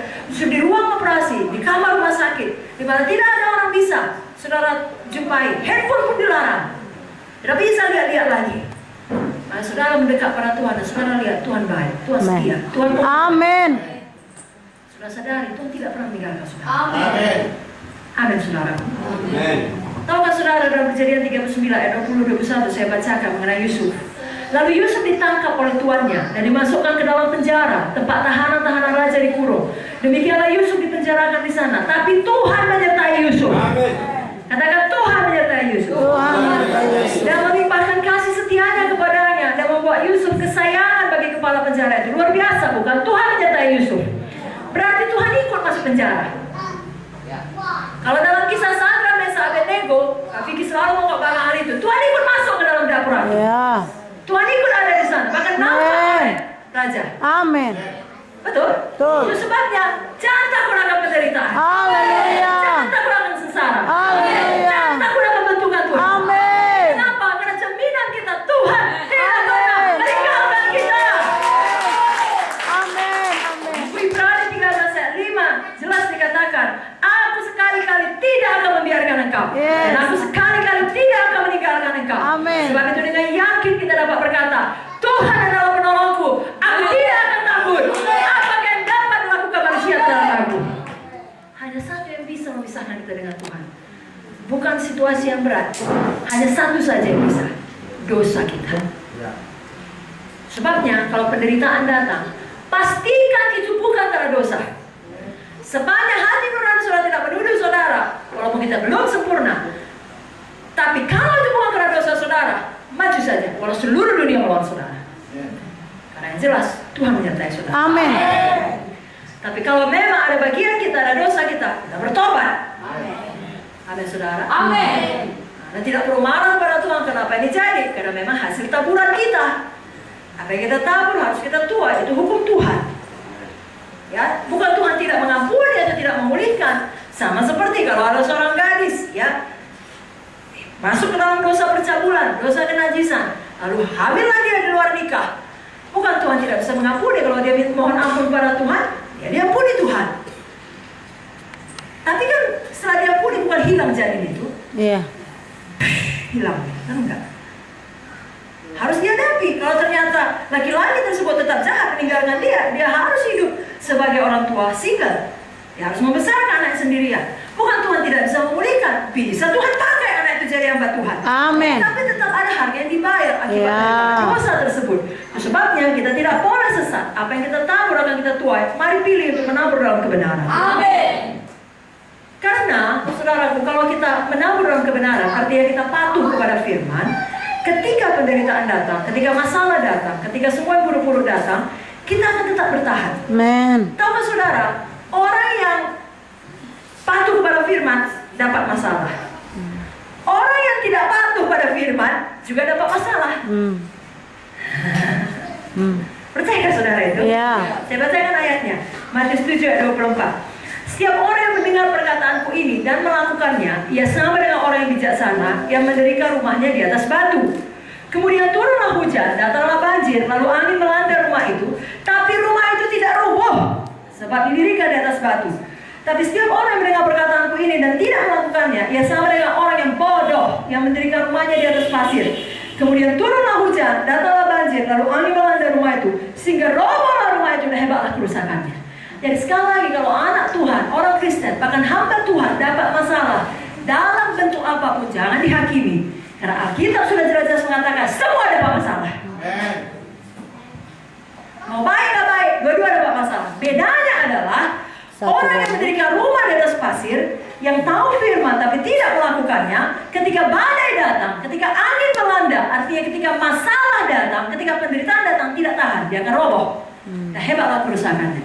Sebaliknya kalau kita di dalam kebenaran, di dalam kepatuhan, mempraktekkan firman, tahu firman dan melakukannya, masalah tetap datang juga. Tapi rumah itu tetap Amin. Haleluya. Haleluya. Boleh saya lihat tangan-tangan yang mendirikan rumah di atas batu? Katakan amin. Mau kita selalu patuh akan firman. Ya saudaraku, Tuhan Yesus tidak pernah meninggalkan kita. Jangan kita yang meninggalkan dia. Amin. Saya katakan tadi juru minuman dalam kisah Yusuf di buku Kejadian melupakan Yusuf. Sudah jelas Yusuf bilang, ingatlah aku. Tapi dia tidak mau ingat. Tapi sekali lagi, Tuhan tidak melupakan Yusuf. Amin. Saudara juga, Tuhan tidak melupakan saudara. Amin. Jika saudara seperti Yusuf mendapatkan pengalaman penjara, atau satu lagi di awal penderitaannya, pengalaman sumur. Tahu saudara, Yusuf dilemparkan ke dalam sumur. Walaupun sumur itu tidak berisi air, tidak ada pengalaman sumur yang menyenangkan. Kalau dia masuk ke dalam, nggak tahu entah di dalam ada ular, ada tikus, Alkitab tidak menuliskannya, tapi itu pasti tidak menyenangkan. Pasti tidak ada lampu, tidak ada meja, tidak ada kursi. Dia tidak bisa bersantai, dan dia nggak bisa ke kanan, nggak bisa ke kiri, nggak bisa lagi ke bawah. Saya nggak tahu apakah suatu hari saudara akan mendapat pengalaman sumur juga. Saudara mau ke bawah, lebih bawah lagi pun nggak bisa. Artinya saudara mau bunuh diri pun nggak bisa, karena nggak boleh kata firman. Tapi saudara udah sampai di ujung, nggak ngerti lagi, nggak tahan lagi, tapi nggak bisa lagi ke bawah. Sudah paling dasar, pengalaman sumur, sangat menderita. Tapi satu perkara, saudara bisa melihat ke atas. Amin. Melihat kepada Tuhan. Haleluya. Berharap kepada Tuhan yang hidup. Amin. Berseru kepada nama Yesus. Allah berjanji mendengarkan seruan kita. Bagaimana dia mengangkat Yusuf, dia juga mengangkat saudara. Haleluya saudaraku. Dan itu menyadarkan kita bahwasanya memang hidup kita ini hanya perlu bergantung pada Tuhan. Amin. Bukan perlu bergantung pada apa kata sosmed, pada apa kata orang, pada apa kata pengikut follower saudara kalau saudara punya Twitter, atau berapa jempol saudara dapat di Facebook atau semua sosmed lainnya. Bukan itu. Jangan pernah berharap pada manusia, karena seperti juru minuman Firaun, mereka bisa melupakan saudara. Dan dalam hidup Yesus juga demikian. Hari ini apa yang mereka lakukan? Hosana bagi anak Daud, Hosana bagi anak Daud, gitu kan? Berapa hari kemudian orang yang sama, salibkan dia, salibkan dia. Nah itulah. Jadi kalau saudara menaruh pengharapan saudara pada orang-orang yang saudara layani, yang telah saudara tolong, oh hari ini iya anakku pun buat seperti nama bapak, nama ibu. Iya pertama kali membuat hoax mengenai kita. Jangan heran, saudara lihat ke atas, pandang pada Yesus, menyadarkan saudara bahwa hanya Yesus yang kasih hati, hanya Dia yang setia, dan hanya Dia yang selalu membutuhkan. Yohanes 15 berkata, di luar aku kamu tidak dapat berbuat. Akulah pokok anggur, kamulah caranya. Hanya di luar Yesus, bukan di luar uang, bukan di luar sosmed, hanya di luar Yesus. Jadi jangan mau sampai di luar Yesus.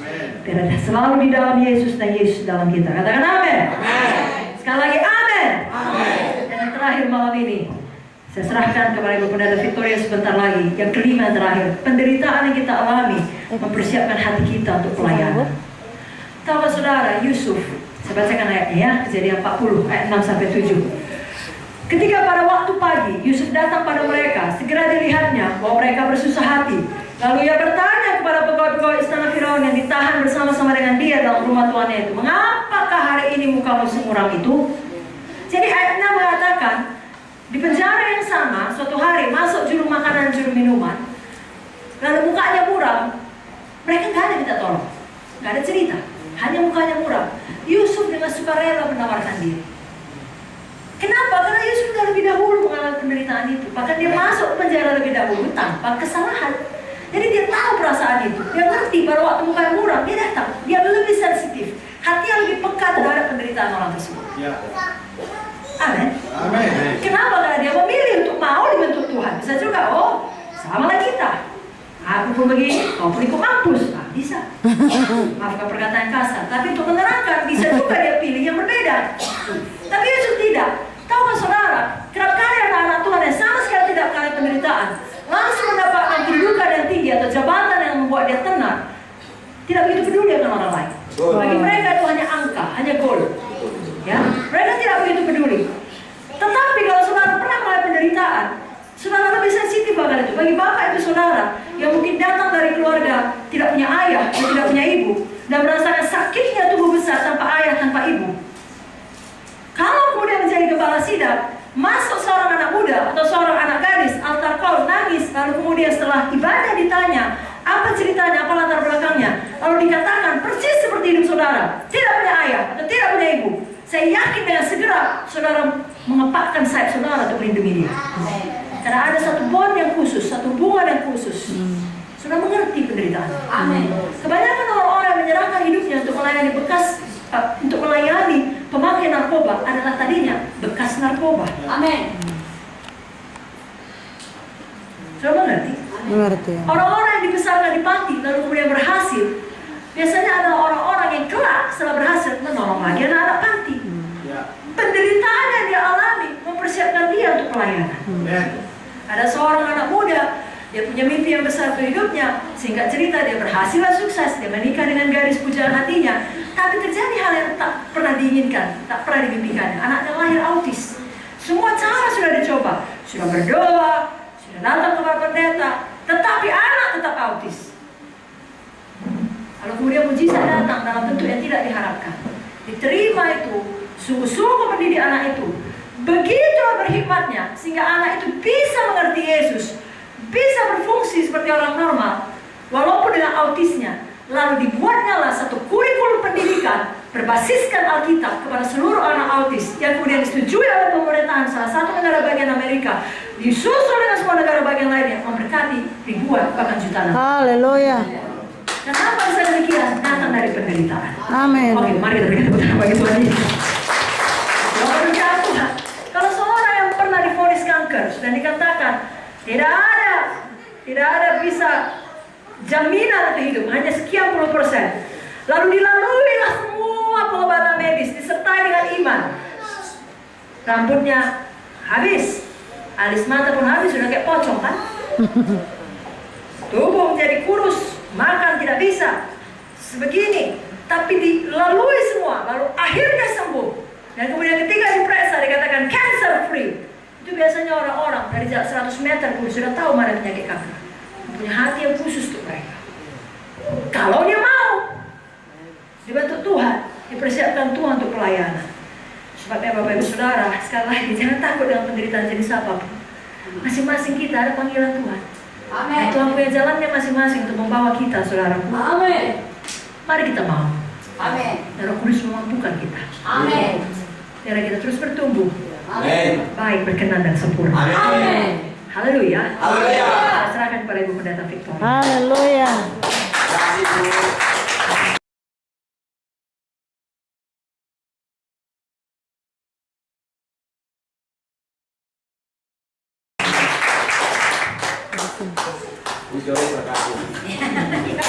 Dari sini saya. Haleluya. Haleluya. Jadi jangan ada di antara kita yang takut menderita. Amin. Haleluya. Justru itu akan membawa kita kepada kesempatan yang lebih baik, mempersiapkan kita untuk pelayanan. Katakan amin. Dan juga membuktikan karakter integritas kita dalam Tuhan. Amen. Dan saudaraku, penderitaan itu tidak ada apa-apanya, saudara. Kenapa? Karena ada Roh Kudus di dalam saudara.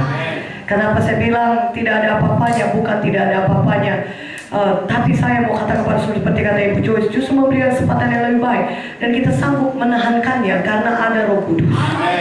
Kita tidak menahankannya dengan kekuatan kita sendiri. Sehingga apa yang dikatakan oleh Ibu Joyce firman Tuhan tadi, memberikan kita kesempatan yang lebih baik, mempersiapkan untuk pelayanan, saudara. Semua itu karena pekerjaan Roh Kudus di dalam saudara. Itulah perlunya kita bergantung penuh kepada Roh Kudus. Katakan amin. Hidup kita tidak sendiri di sini, tapi di dunia ini ada Roh Kudus penolong kita. Karena itu kita perlu menggandeng Roh Kudus setiap saat. Haleluya. Saudara, saya mau menyampaikan sebentar kepada saudara mengenai bagaimana kita dapat menyalakan kembali visi kita yang redup. Katakan amin. Amsal 29:18. Buka Alkitab saudara. Apakah semuanya sukacita? Amsal 29 ayat 18, saudaraku. Kita baca sama-sama, yang siap katakan amin. Amin. 1, 2, 3. Bila tidak ada wahyu, menjadi liarlah rakyat. Berbahagialah orang yang berpegang pada hukum. Kita akan baca sekali lagi Amsal 29:18a. Bila tidak ada wahyu, menjadi liarlah rakyat. Bila tidak ada visi, kalau terjemahan lainnya dalam Alkitab sudah, bila tidak ada visi menjadi liar rakyat. Bila tidak ada visi, binasalah bangsa. Kalau tidak ada visi, saudaraku, itu tidak akan membawa kebaikan bagi saudara. Katakan amin.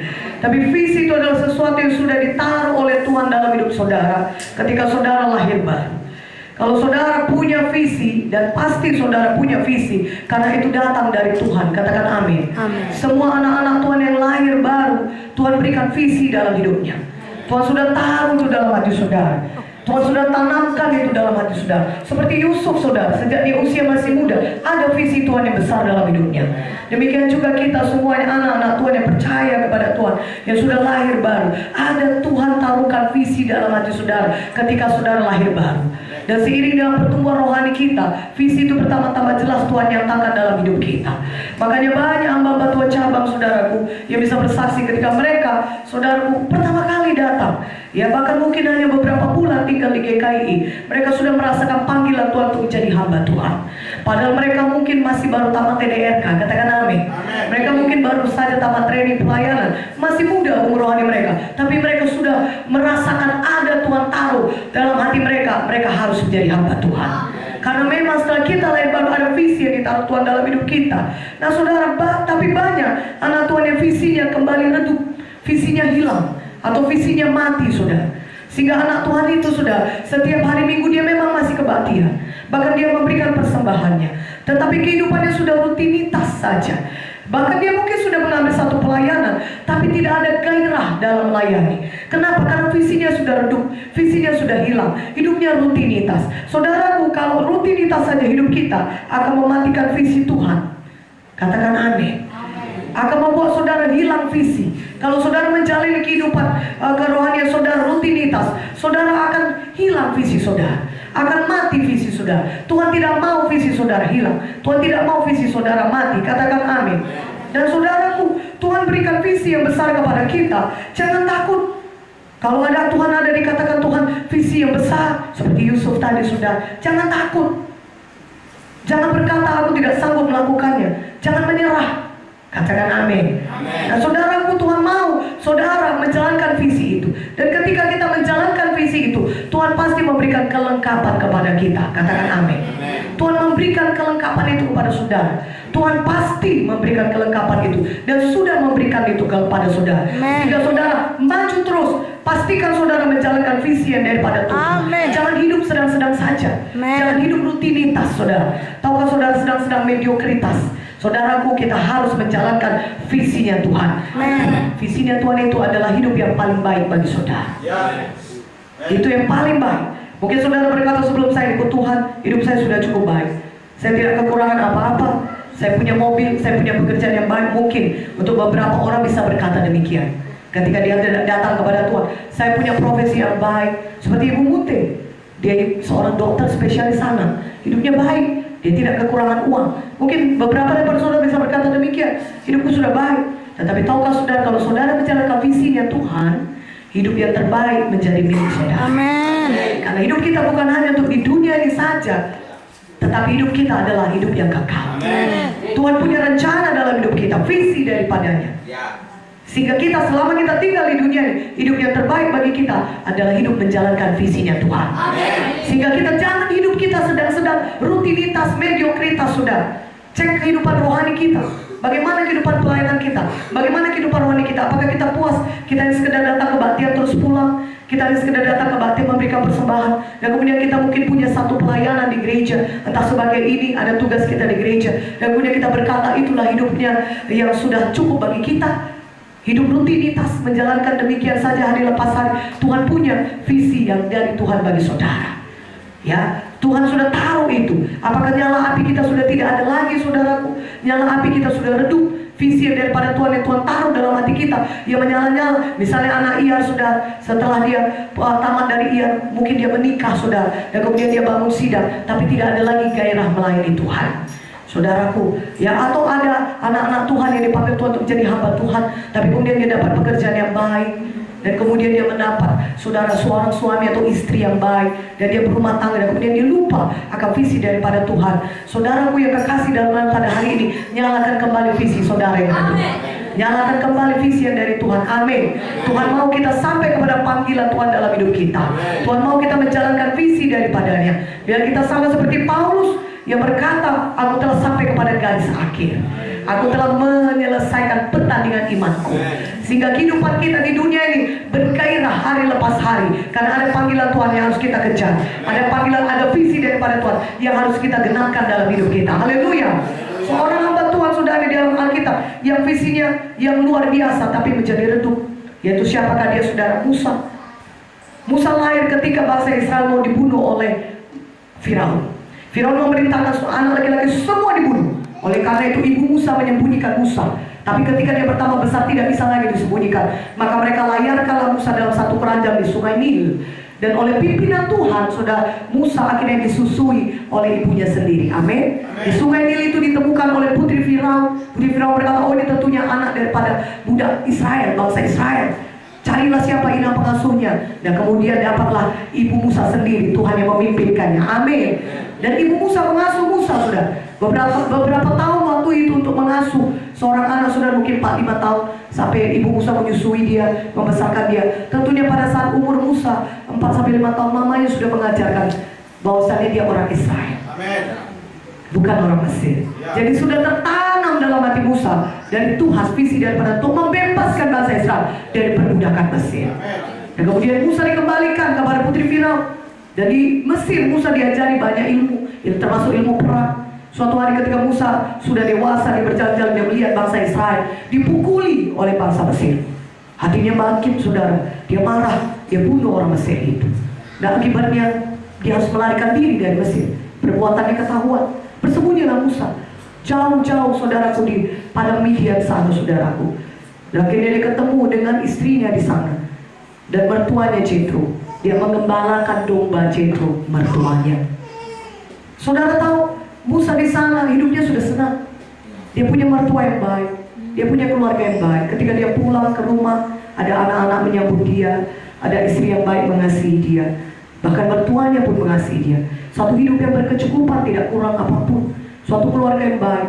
Tetapi Tuhan berkata, saudaraku, Tuhan punya visi yang besar bagi Musa. Amin. Tuhan sudah panggil Musa untuk satu tujuan di dunia. Yes. Sama seperti Tuhan berkata kepada saudara. Amin. Tuhan sudah panggil saudara untuk mengerjakan panggilan yang besar dalam hidup. Amin. Katakan amin. Haleluya. Sehingga Tuhan sampai kepada Musa. Bukalah Alkitab kita. Tuhan berkata-kata kepada Musa dari Keluaran 3. Bukalah kitab saudara. Kita bacakan Keluaran 3 ayat 1 sampai 10. Keluaran 3 ayat 1 sampai 10. Ini Tuhan berkata-kata kembali kepada Musa, mengingatkan Musa akan visi yang daripadanya. Tuhan tidak pernah melepaskan Musa. Tuhan sayang kepada Musa, sama seperti Tuhan sayang kepada saudara semuanya. Tuhan mau saudara mengerjakan visinya Tuhan. Sebenarnya Musa sudah cukup lama di padang Midian, saudaraku. Sudah 40 tahun lebih. Ya, tetapi Tuhan masih mengingatkan Musa akan visinya. Dimanapun keadaan kita berada pada saat ini, apakah sudah cukup lama kita meninggalkan visi daripada Tuhan? Mari kembali hari ini nyalakan visi daripada Tuhan. Tuhan rindu kita semuanya mengerjakan visinya besar. Karena Tuhan tidak pernah menyesali panggilannya dalam hidup saudara. Pada saat saudara sebelum lahir ke dunia ini, sudah ada maksud Tuhan yang besar bagi hidup saudara. Sudah ada visi Tuhan yang besar bagi saudara pribadi lepas pribadi. Dan Tuhan tidak pernah menyesali kasih karunia-Nya. Walaupun Musa sudah berada di padang Midian 40 tahun lamanya, kerjanya hanya menggembalakan kambing domba. Tapi Tuhan datang kembali dan mengingatkan, Musa, Musa, ini visiku bagimu. Mari kerjakan kembali visi yang daripadaku. Katakan amin. Haleluya. Dan Musa ketika dia melihat semak duri yang menyala itu, dia singgah, dia melihat, dia mau tahu kenapa ini bisa menyala semak duri ini. Kenapa ada nyala api di situ? Dia singgah dan dia mendengar suara Tuhan. Saudaraku, semak duri yang menyala itu menyadarkan Musa akan visi yang dari Tuhan kembali. Katakan amin. Tuhan akan memakai segala cara untuk menyadarkan saudara. Baik dari firman Tuhan yang saudara dengar dari mimbar, biar itu menyalakan kembali visi yang dari Tuhan dalam hidup saudara. Dan saudara, sehingga saudara berkata, ya Tuhan, seperti Musa, aku akan kembali mengerjakan visi daripada Tuhan. Musa dia tidak menyimpang, Musa dia tidak lalu begitu saja, tapi dia lihat, dan dia lihat semak duri yang menyala itu, dan semak duri yang menyala itu membangkitkan Musa kembali. Musa siap sedia untuk pergi, saudara. Musa berkata, baik, aku pergi, saudara. Tetapi ada beberapa hal yang Musa belum mengerti dalam hidupnya, saudara. Yang pertama sekali, saudaraku, biar kita lihat, ada 3 langkah untuk menyalakan kembali visi yang telah redup. Yang pertama, Musa harus menolak semua tuduhan setan yang mengatakan dia tidak sanggup berangkat. Musa harus menolak semua tuduhan-tuduhan setan. Banyak orang Kristen yang berkata dia tidak sanggup untuk mengerjakan visinya Tuhan. Dia berkata, aku tidak mampu Tuhan. Visi itu terlalu besar. Bagaimana mungkin aku yang tidak punya pendidikan, yang tidak punya uang, bahkan keluargaku pun tidak mendukung aku, bagaimana mungkin aku sanggup mengerjakan visi yang daripada Tuhan? Saudara mungkin merasa panggilan Tuhan, saya harus jadi hamba Tuhan. Tapi keluarga saudara marah, kalau kau jadi hamba Tuhan, aku tidak akan menyekolahkan, membiayai hidupmu lagi. Dan saudara mungkin berpikir, aku mau melayani Tuhan. Tapi bos saudara berkata, kalau kau melayani lagi seperti itu, besoknya aku langsung pecat kamu. Dan saudara mungkin berkata, aku mau sungguh-sungguh lah menyampaikan panggilan Tuhan. Tapi teman-teman saudara berkata, gak usah lagi kita teman dengan dia, karena dia kerjanya melayani saja. Banyak hal saudaraku yang akan menghalangi saudara. Dan banyak hal yang membuat saudara akan merasa saudara tidak sanggup untuk mengerjakan visinya Tuhan. Sama seperti Musa yang berkata, sudah cukup lama aku di padang Midian ini Tuhan, 40 tahun aku tidak tahu bagaimana membebaskan bangsa Israel. Sudah cukup lama aku di sini dan sudah enak hidupku, tapi aku tidak mampu, aku tidak merasa tidak mampu. Saudaraku yang kekasih dalam nama Yesus. Dan Musa juga saudara berkata kepada Tuhan, itu karena kesalahanku sendiri Tuhan. Memang kau telah memanggil aku, tapi aku telah berdosa karena aku memakai caraku sendiri. Aku membunuh bangsa Mesir itu, sehingga aku harus melarikan diri kemari. Aku mengacaukan rencanamu dalam hidupku. Banyak orang Kristen berkata demikian. Aku sudah cukup lama melakukan dosa ini. Aku memilih caraku sendiri, makanya aku berakhir di sini saat ini. Saudaraku yang kekasih dalam nama Yesus, bagaimanapun dosa yang besar yang sudah saudara kerjakan, bagaimanapun masa lalu saudara, setelah saudara selamat, lahir baru, dan saudara jatuh kembali dalam dosa, saudaraku, Tuhan tetap berkata, ada masa depan yang indah menanti saudara. Firman Tuhan berkata, ketika kita datang mengaku dosa kita, maka Tuhan itu setia dan adil. Dia akan menyucikan kita dari segala dosa kita dan mengampuni kita. Katakan amin. Karena itu bangun bangkit seperti Musa. Musa berkata, aku tidak mampu Tuhan, karena aku sudah berdosa. Saudara, kita bertobat, kita tinggalkan cara hidup kita yang berdosa, kita tinggalkan pilihan kita yang salah. Biarlah Tuhan membangkitkan kita kembali pada hari ini. Karena Tuhan tidak pernah menyesali panggilannya dalam hidup saudara. Roma 11 ayat 29, katakan amin. Ada anugerah Tuhan yang besar bagi hidup saudara. Sama seperti Tuhan melakukannya kepada Musa, Tuhan juga akan melakukannya bagi saudara. Walaupun saudara berkata, sudah cukup lama aku begini Tuhan. Musa 40 tahun. Dia berumur 80 tahun ketika Tuhan memanggil dia kembali. 40 tahun lebih dia sudah ada di Midian, saudaraku. Hari ini juga saudara berkata, sudah cukup lama hidup seperti ini. Visiku redup sudah cukup lama. Tuhan berkata, nyalakan kembali visi. Tolak semua tuduhan setan, katakan amin. Ada pengampunan, ada darah Yesus bagi kita. Tuhan tetap menyediakan masa depan yang indah bagi saudara. Tuhan tetap mau saudara menjalankan visi yang daripada Tuhan. Haleluya saudaraku. Kemudian Musa tidak mengerti juga. Ada yang beberapa hal dia tetap berkata kepada Tuhan. Dia memberikan alasan manusiawi. Salah satunya adalah Keluaran 3 ayat 11 kita baca. Tetapi Musa berkata kepada Allah, siapakah aku ini? Maka aku yang akan menghadap Firaun dan membawa orang Israel keluar dari Mesir. Musa berkata, siapa aku ini? Masa aku bisa menghadap Firaun? Firaun itu adalah pemimpin yang paling saudaraku besar pada saat itu di dunia. Ya, itu Mesir adalah kerajaan yang paling maju di dunia pada saat itu. Segala ilmu paling tinggi ada di Mesir. Dan Firaun itu paling ditakuti di seluruh dunia. Siapa aku ini, kata Musa, sehingga aku bisa menghadap Firaun. Musa merasa dirinya bukan siapa-siapa. Banyak anak Tuhan demikian. Dia melihat kepada dirinya dan dia merasa, aku bukan siapa-siapa. Siapa aku ini sehingga aku bisa menyelesaikan visinya Tuhan. Tuhan panggil aku untuk melayani seperti ini. Dan saudara tahu itu, saudara pun merasakannya. Sepertinya bukan begini hidupku, rutinitas tidak. Tuhan mau aku melakukan ini. Tapi saudara terbentur kepada alasan manusiawi dalam hati pikiran saudara. Saudara berkata, aku ini siapa rupanya? Sama seperti Musa. Sekali lagi saudara, Tuhan berkata kepada Musa, firman Tuhan berkata kepada kita, jangan lihat kepada diri kita, Amen. tapi lihat kepada Tuhan yang besar yang mengutus saudara. Katakan amin. Jangan lihat kepada siapa saudara, tapi lihat kepada siapa Tuhan itu bagi saudara. Siapa Tuhan itu bagi saudara, itu yang perlu saudara lihat. Itu yang perlu saudara pegang teguh. Tuhan itu adalah Tuhan yang luar biasa mengurapi kita. Tuhan itu adalah Tuhan yang sudah memanggil dan memilih kita sebelum di dunia dijadikan, supaya visinya bisa saudara kerjakan. Tuhan itu adalah Tuhan yang besar, dan Dia berkata, aku akan menyertai kau sampai kepada akhir zaman. Tuhan itu adalah Tuhan yang ajaib, kuasanya tidak terbatas. Dan Roh Kudus yang dicurahkan kepada kita, Roh Kudus yang di dalam kita jauh lebih besar daripada roh yang ada di dalam dunia ini. Katakan amin. Jadi jangan fokus kepada diri kita, tapi fokus kepada Tuhan itu bagi kita.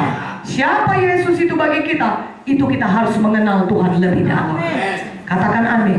Jadi pelayanan kita saudaraku bukan bergantung kepada siapa kita, tetapi bergantung kepada siapa Tuhan bagi kita. Kadang-kadang kita melihat musuh kita besar, Firaun itu besar. Seperti bangsa Israel saudaraku, yang mengintai 12 orang ke Kanaan, yang disuruh oleh pergi mengintai, cuma 2 orang yang percaya mereka bisa memiliki tanah Kanaan. Tapi 10 lagi mereka berkata, musuh kami seperti raksasa, kami seperti belalang. Mereka melihat kepada besarnya musuh. Mereka melihat diri mereka sendiri seperti belalang.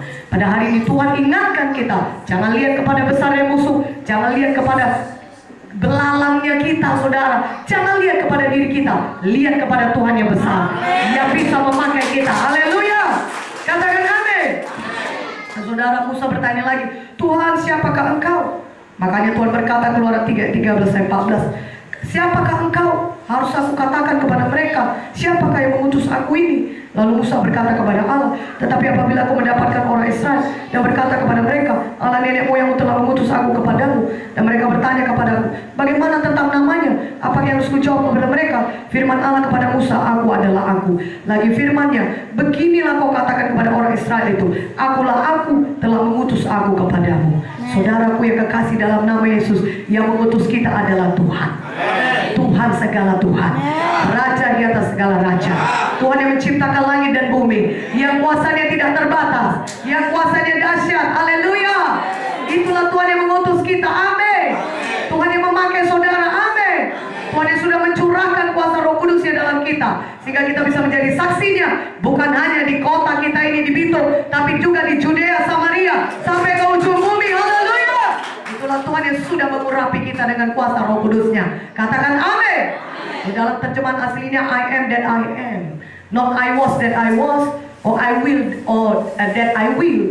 Ya, bukan aku adalah Tuhan yang lalu, aku adalah Tuhan yang akan datang, bukan. Tapi aku adalah Tuhan yang adalah aku yang untuk sekarang ini. Sekarang ini Yesus itu pembebas bagi saudara. Sekarang ini Yesus itu mengurapi saudara. Sekarang ini Yesus itu memakai saudara dengan luar biasa. Sekarang ini Yesus sudah menyucikan saudara dari segala dosa saudara. Yesus memulihkan hidup saudara. Tuhan Yesus adalah Tuhan bagi kita untuk yang sekarang ini, saat ini saudara. Dia hadir bagi saudara saat ini. Dia bukan hadir untuk yang akan datang atau dia kemarin melakukan mujizatnya, tidak. Tuhan kita adalah Tuhan yang untuk sekarang ini. Sekarang ini dia melakukan mujizatnya bagi kita. Sekarang ini hidup kita juga langsung diubahkannya. Hari ini juga, detik ini juga, Yesus itu pembebas bagi kita. Firman yang membebaskan kita. Amin.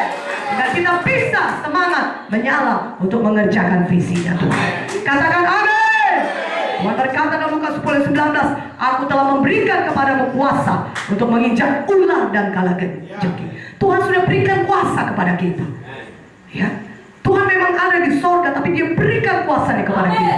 Adalah kehendaknya kita hidup berkuasa, sehingga lewat hidup kita kuasa Tuhan dinyatakan. Orang-orang diselamatkan, orang-orang disembuhkan, orang-orang dibebaskan. Amin. Dialah ketika kita pergi, kita membawa kuasa Tuhan bersama dengan kita. Firaun tidak perlu kita takuti saudara. Yang perlu kita takuti adalah Tuhan. Amin. Haleluya. Dan bersama dengan Tuhan, siapakah lawan kita? Tidak ada. Amin. Bersama dengan Yesus tidak ada lawan kita. Amin. Yesus itu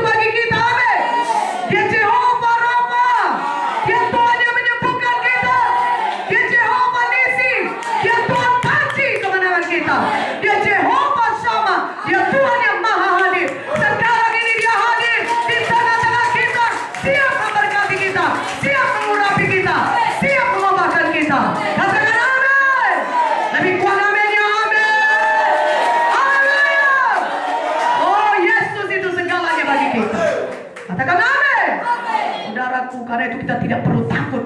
Apapun visi yang berikan Tuhan bagi kita, jangan takut. Melainkan kita berkata, saya lebih daripada apa-apa. Bersama dengan Yesus kita mengerjakan perkara-perkara yang besar. Haleluya. Yang ketiga, Musa berkata, Keluaran 4 ayat 1-2. Lalu saud Musa, bagaimana jika mereka tidak percaya kepadaku dan tidak mendengarkan perkataanku, melainkan berkata, Tuhan tidak menampakkan diri kepadamu. Tuhan berfirman kepadanya, apakah di tanganmu itu? Jawab Musa, tongkat. Musa merasa dirinya tidak punya apa-apa. Tetapi Tuhan berkata, apa yang di tanganmu itu Musa? Tongkat. Kadang-kadang orang Kristen dia tidak mengerjakan visi Tuhan karena dia merasa dirinya tidak punya apa-apa. Saudaraku yang kekasih dalam nama Yesus, sejak saudara dilahirkan sudah ada talenta, karunia, kesanggupan yang Tuhan berikan dalam hidup saudara. Katakan amin. Saudara sudah punya itu. Tuhan sudah berikan kepada saudara. Kalau saudara bisa melangkah dengan sehat kuat, dengan tubuh saudara yang kuat, itu salah satu daripada karunia Tuhan bagi saudara. Kalau saudara bisa berbicara dengan baik, Tuhan berikan mulut yang baik, saudara, itu pun salah satu kemampuan dari Tuhan. Banyak Tuhan berikan dalam hidup saudara. Banyak yang saudara miliki. Katakan amin. Banyak yang sudah Tuhan taruh dalam hidup saudara. Banyak talenta yang sudah Tuhan berikan bagi saudara. Dan dengan apa yang sudah Tuhan berikan itu, mari kita mengerjakan visinya Tuhan. Bilang, Tuhan, aku punya tubuh yang sehat, aku pakai untuk mengerjakan visimu Tuhan. Tuhan, aku bisa berbicara dengan jelas, aku pakai untuk mengerjakan visimu Tuhan. Tuhan, aku bisa menyanyi. Tuhan, aku bisa main musik. Tuhan, aku bisa memberi. Tuhan, aku bisa bekerja dengan baik. Aku pakai untuk mengerjakan visimu. Haleluya. Banyak talenta yang Tuhan berikan. Dan kalau saudara penuhkan dengan Roh Kudus, ditambah lagi dengan karunia-karunia Roh Kudus. Baik dari talenta yang secara alami Tuhan berikan bagi saudara, dan dalam pertumbuhan rohani saudara, ketika saudara semakin dekat dengan Roh Kudus, maka Tuhan nyatakan lebih jelas lagi apa karunia-karunia yang ada dalam hidup saudara. Dan saudara bisa memakainya lebih lagi untuk mengerjakan, menyelesaikan visinya Tuhan. Katakan amin. Haleluya. Saudara yang keempat, Musa bertanya lagi, apakah akan kukatakan? Tuhan, apa yang akan kau katakan, kata Musa. Dan Tuhan begitu baik. Dan Keluaran 4 ayat 12 Tuhan jawab, oleh sebab itu pergilah, aku akan menyertai lidahmu dan mengajar engkau apa yang harus kau katakan. Jadi jangan takut pergi. Katakan amin. Tuhan suruh kita kerjakan visi. Jangan berkata, aku tidak tahu apa yang mau kukatakan. Saudara, Tuhan berkata, pergi, aku akan menyertai lidahmu dan mengajar engkau apa yang harus kau katakan.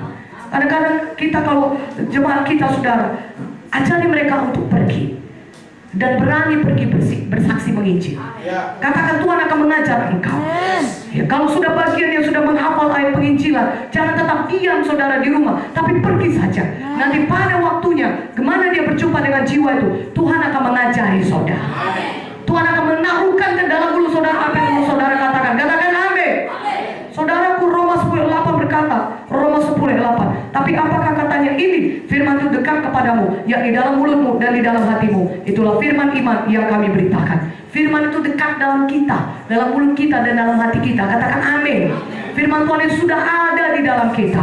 Kita hanya perlu mengeluarkannya. Kita hanya perlu bertindak. Kita hanya perlu percaya kepada Tuhan dan kita maju. Kita bertindak. Dan seperti Pak Unte, saudara, bapak saya selalu berkata, saudaraku, kalau kita bergerak bersama Tuhan seperti orang main catur, saudara. Katakan amin. Ketika kita menggerakkan biji catur kita, Tuhan pun akan menggerakkan biji caturnya. Ketika saudara bertindak, saudara mengerjakan visinya Tuhan, maka Tuhan akan mengurapi saudara, akan memberitahukan kepada saudara apa yang perlu saudara katakan. Katakan amin. Haleluya. Jadi saudaraku, bangun bangkit bertindak. Musa bertindak, dia sudah.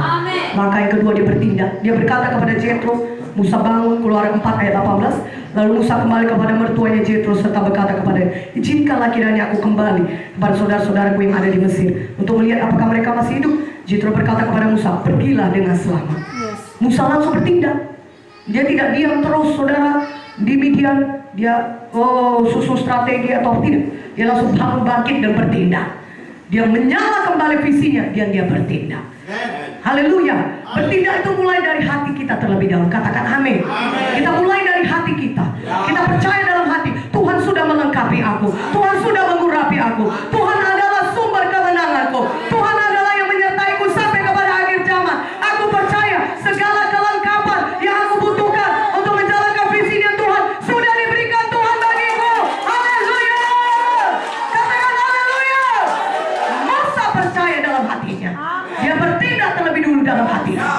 Dia berkata, aku bisa, aku bangun, aku bangkit, aku kembali ke Mesir, dan aku bebaskan bangsa Israel dari tanah Mesir. Haleluya.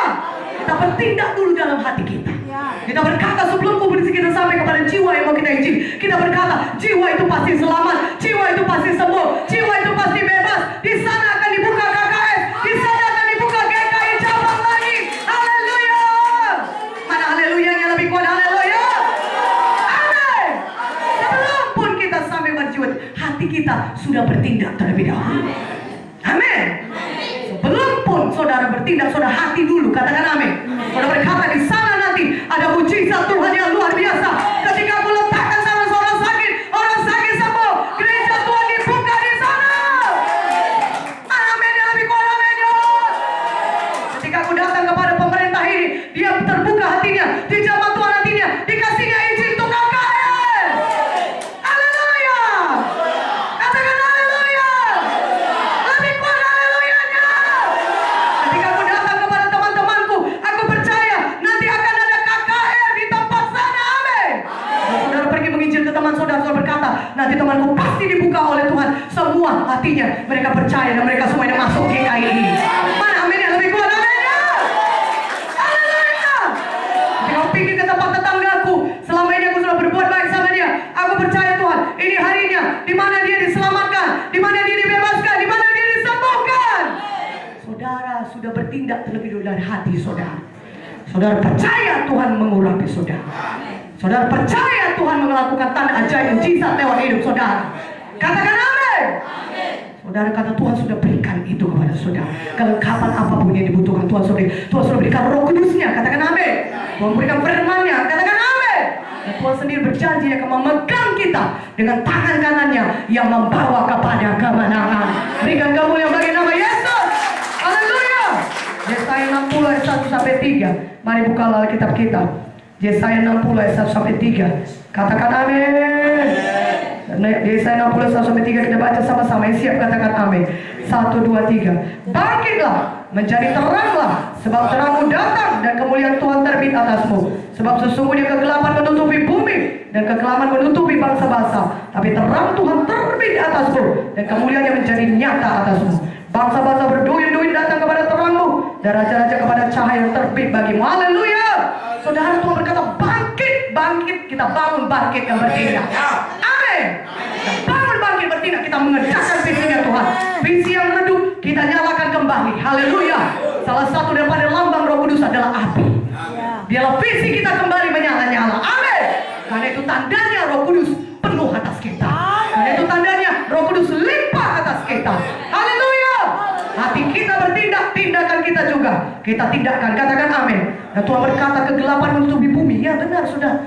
Kalau saudara lihat dunia ini bukan bertambah baik. Katakan amin. Dunia bertambah jahat. Karena itu penggenapan nubuatan. Dunia ini akan dihancurkan. Akan ada bumi baru. Haleluya.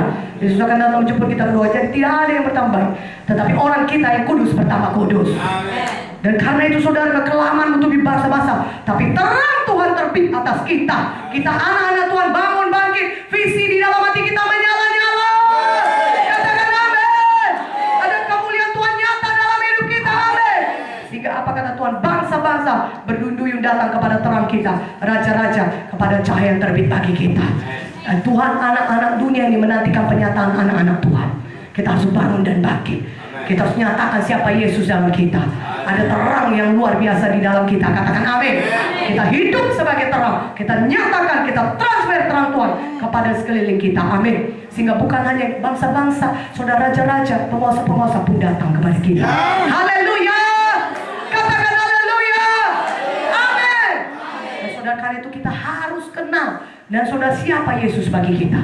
Tolak semua tuduhan setan. Saudaraku, tolak semua alasan-alasan manusiawi. Tapi kita bangun bangkit dan bertindak dalam hati kita terlebih dahulu. Dan kemudian kita bertindak dengan tindakan kita. Amin. Dan saudara bisa berkata kepada diri saudara sendiri, aku bangun, aku bangkit, aku berpikir, oh pikirannya positif. Pikiran, oh saudaraku, ucapkan firman Tuhan. Amin, katakan amin. Ucapkan firman Tuhan. Saudara tahu Markus 11 ayat 23 sampai 24, ayat 22 sampai 24. Ucapkan firman Tuhan. Ucapkan dalam nama Yesus aku bisa mengerjakan visinya. Dalam nama Yesus aku bisa melakukan pekerjaan yang besar bagi Tuhan. Aku percaya Tuhan, Kau memakai aku luar biasa. Aku percaya Tuhan, segala kelengkapan sudah Kau berikan bagiku.